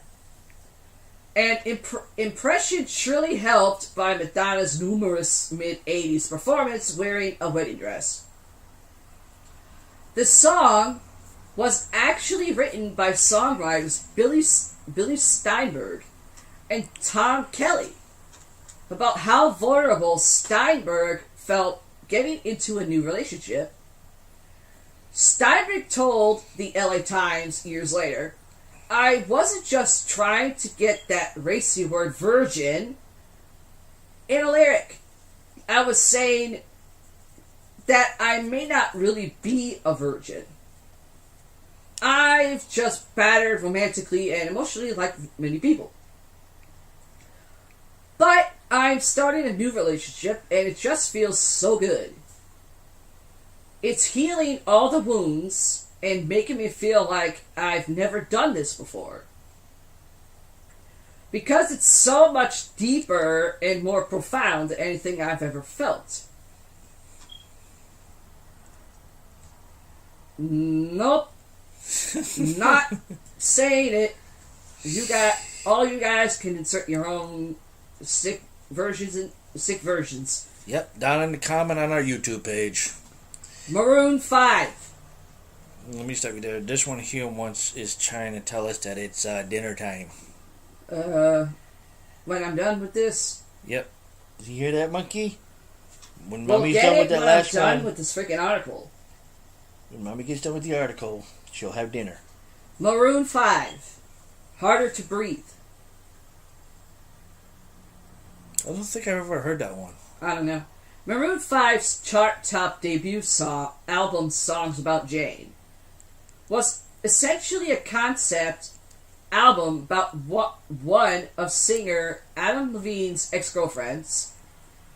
So it would make to think the album's hit single Harder to Breathe was inspired by said relationship.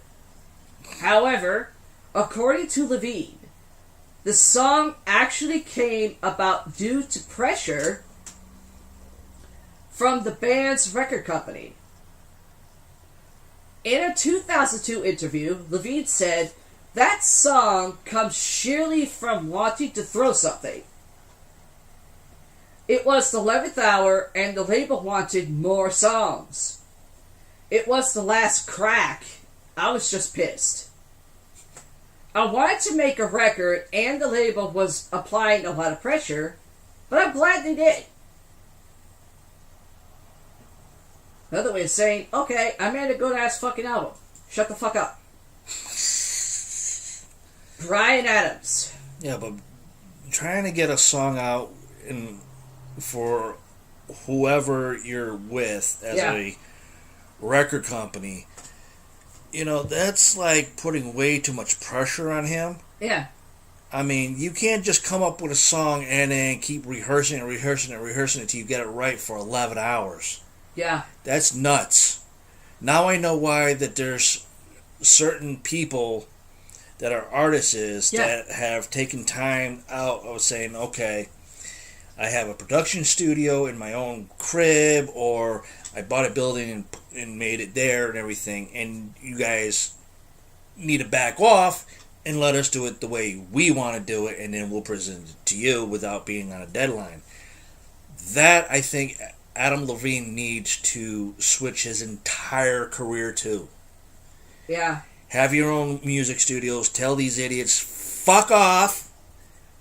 We're going to do the music. We're going to get it right. And then once we know we have it right, then we'll present it to the record companies. And then step 2 is you guys let us know what you think of it. If it needs to be tweaked, we'll retweak it on our own time. Yeah. That's what needs to be done. What also is hard, too, is getting a fucking studio to take the music. Yeah, that's even worse. I've lost count how many times Alex tried. Yeah, that's even worse. And he had really good fucking songs. Yeah, that's even worse. Bryan Adams. Back to this clown again. I didn't forget to say it. Summer of '69. Bryan Adams' Summer of '69 is such a powerful blast of nostalgia that it's easy to assume the Canadian singer, and I knew he was Canadian, and his writing partner, Jim Vallance, wrote it about their own times as teenagers in 1969. Only problem? Adams was only 9 years old in 1969. The song does contain some real allusions in the writers' lives. But the 69 number was, according to Adams, chosen as a reference to the 69 sexual position. How can a fucking 9-year-old freaking use that as a reference? You ain't having sex at 9 years old. Mm-hmm. Maybe not back then, but now, shit. Well, shit, 69 is everyone's favorite number. That is true. Nirvana. Smells like Teen Spirit. Not going to say anything bad about Nirvana. It is cultural, if you want to think about it. Nirvana's Smells Like Teen Spirit has been hailed as a generational masterpiece pretty much since the day it was released in 1991. Only issue is, no one seems to know what it's really about. Even Kurt Cobain himself. The title... Well, of course he wouldn't know. He was hocked up on drugs.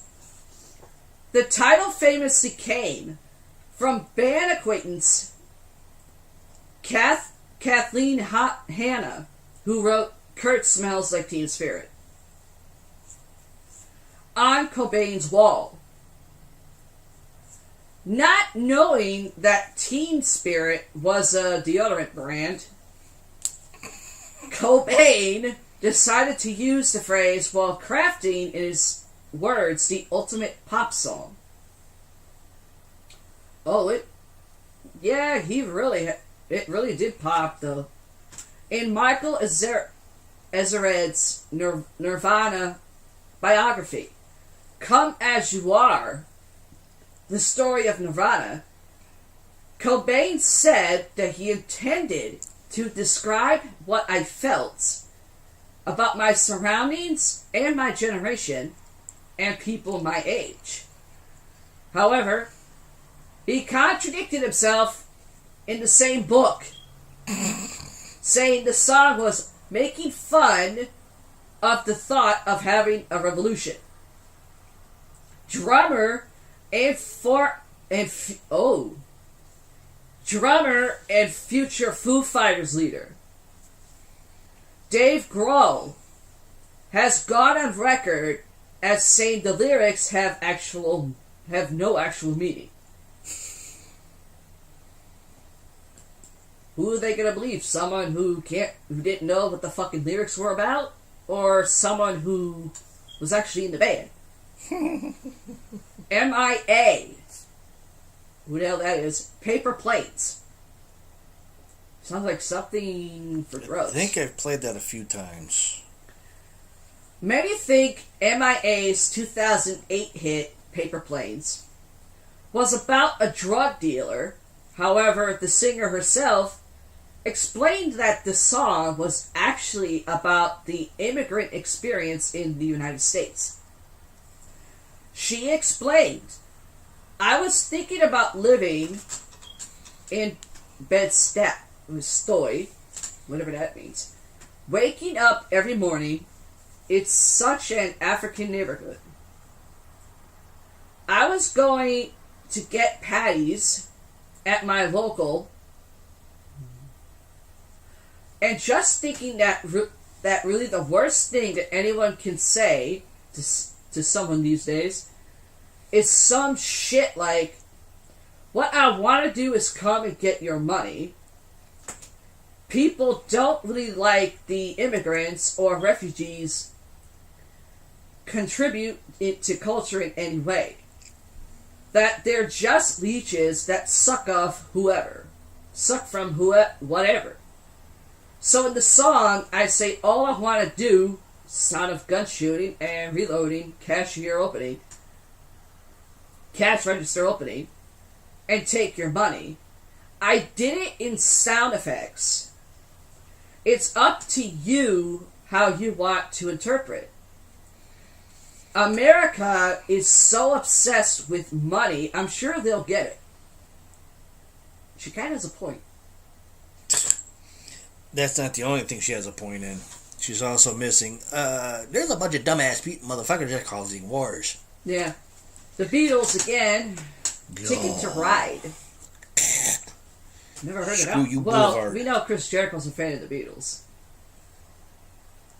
If you ask Chris Jericho who he thinks is the best band, who's going to pick that?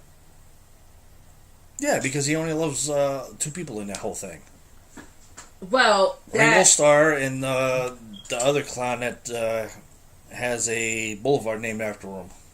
Well, it's actually because of his mom. That you can't knock him for. No. The Beatles' Ticket to Ride is thought by many to be a reference to a young woman riding a train to see her boyfriend.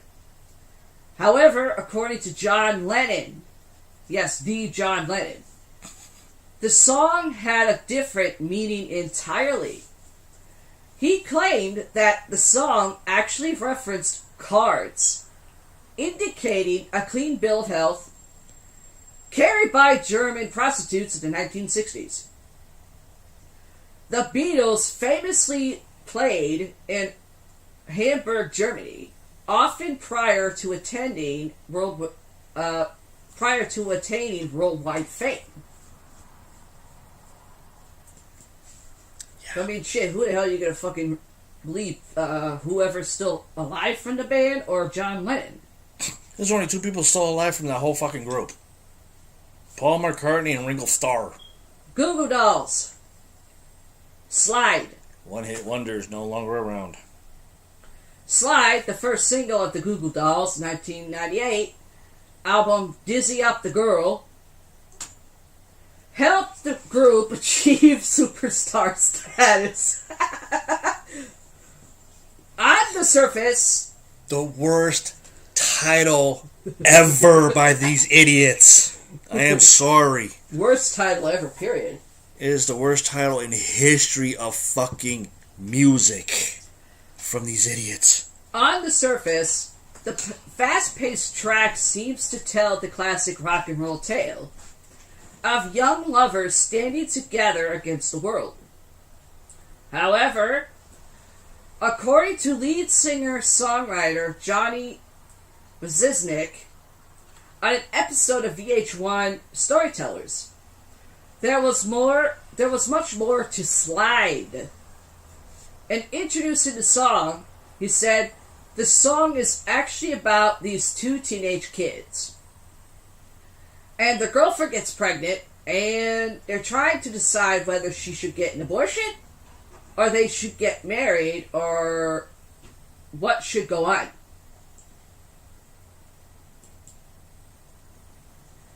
U2, another UK band. One, as in the song one. Not number one, the spelling one. When U2 released One in 1991, The song became one of the legendary group's biggest hits. In the years since, the track has come to be seen as an ode to togetherness, be it romantic, platonic, or fraternal.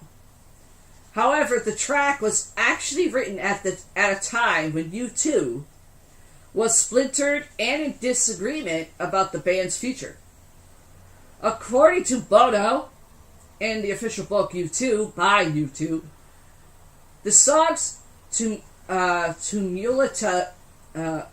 tumultuous birth led to a melancholy set of lyrics, the singer said.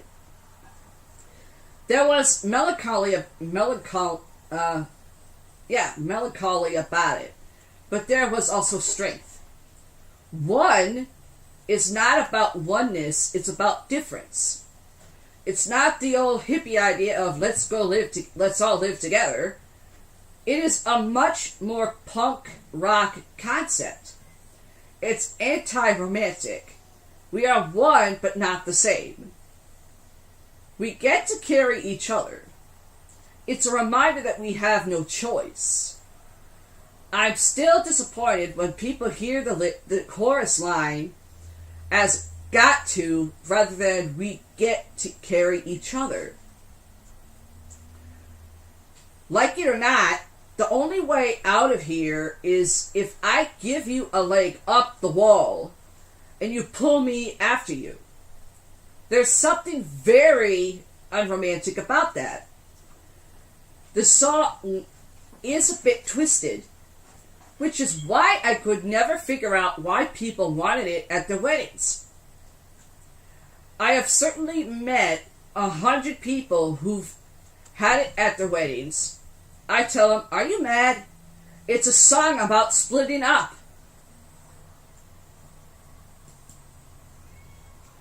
The Guess Who, the Canadian band, American Woman. Is that a Lenny Kravitz song?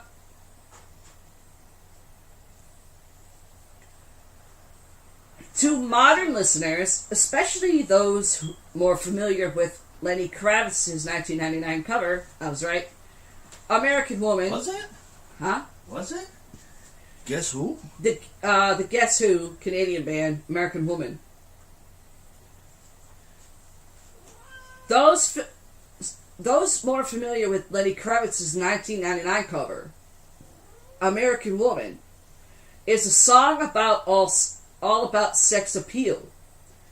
The song's true meaning, as explained by co-writer Randy Bachman, had less to do with sex and much more to do with the Vietnam War and U.S. politics of the time. According to Bachman, we had been touring the States. This was the late 60s. One time at the U.S.-Canadian border in North Dakota, they tried to draft us and send us to Vietnam. We were back in Canada playing in the safety of Canada, where the dance is full of draft dodgers who've all left the States. Co-writer Burton Cummings said, When I said American Woman, stay away from me, I really meant Canadian Woman, I prefer you. It was all a happy incident.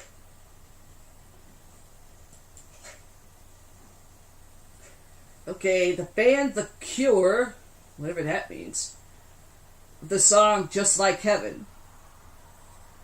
While The Cure's Just Like Heaven song sounds like a typical love song, the lyrics are actually a bit more complex than that, according to lead singer Robert Smith.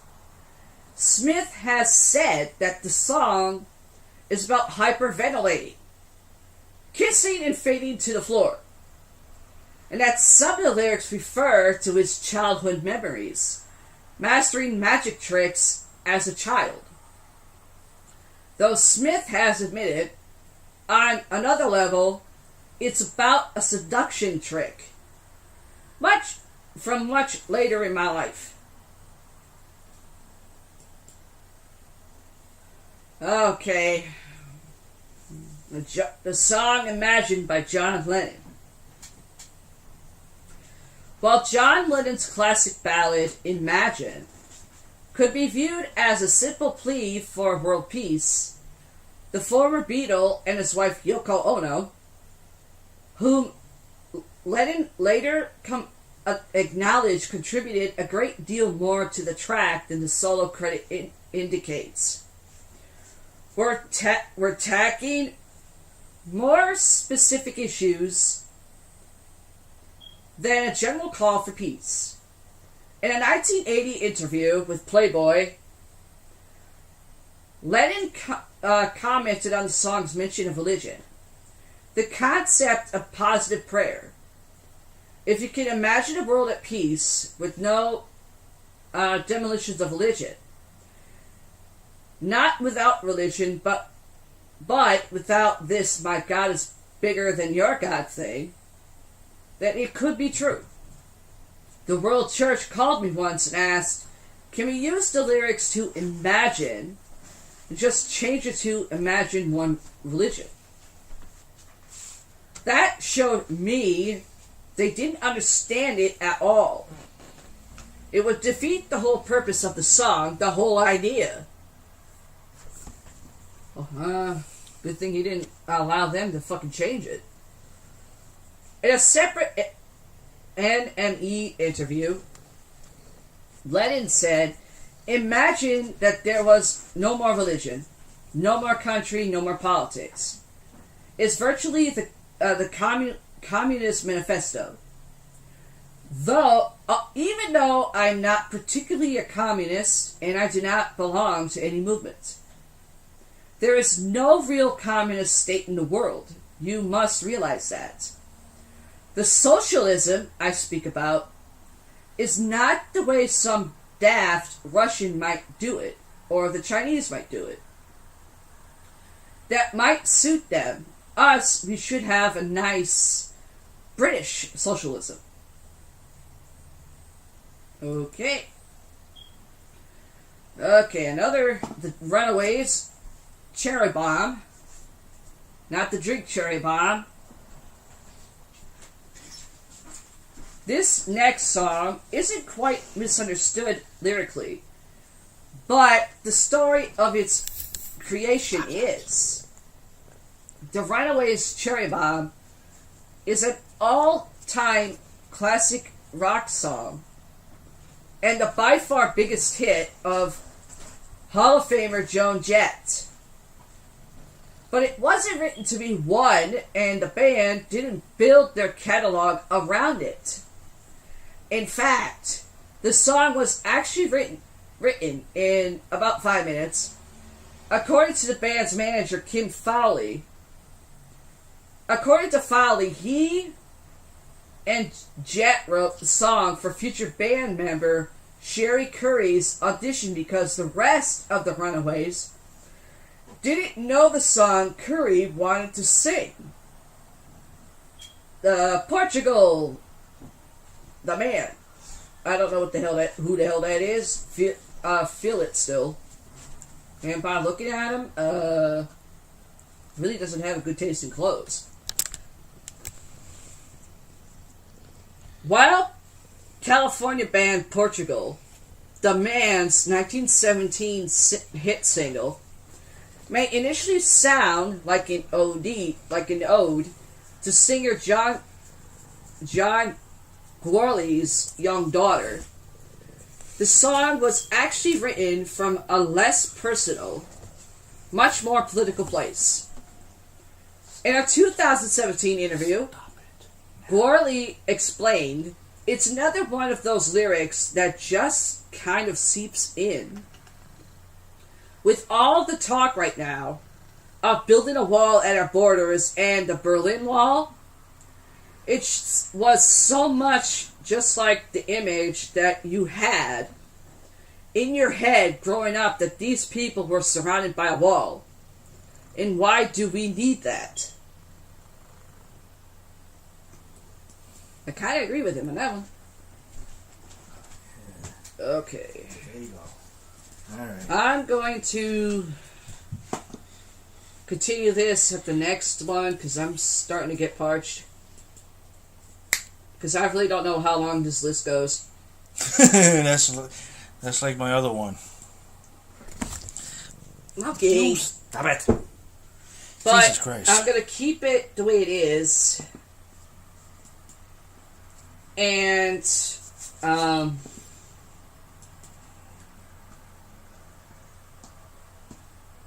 I'm going to, continue where I left off.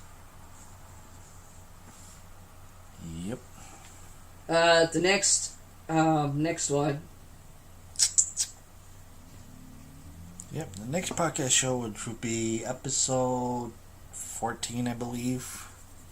Or we can do episode 13, part 1. Something like that. Anyway, hope you guys enjoy it. This is Paramike for Everything Paranormal Podcast Show 2021. And in the dark side of Fuck You Everything is the lovely Gothic. I'm Paralore. Bye bye.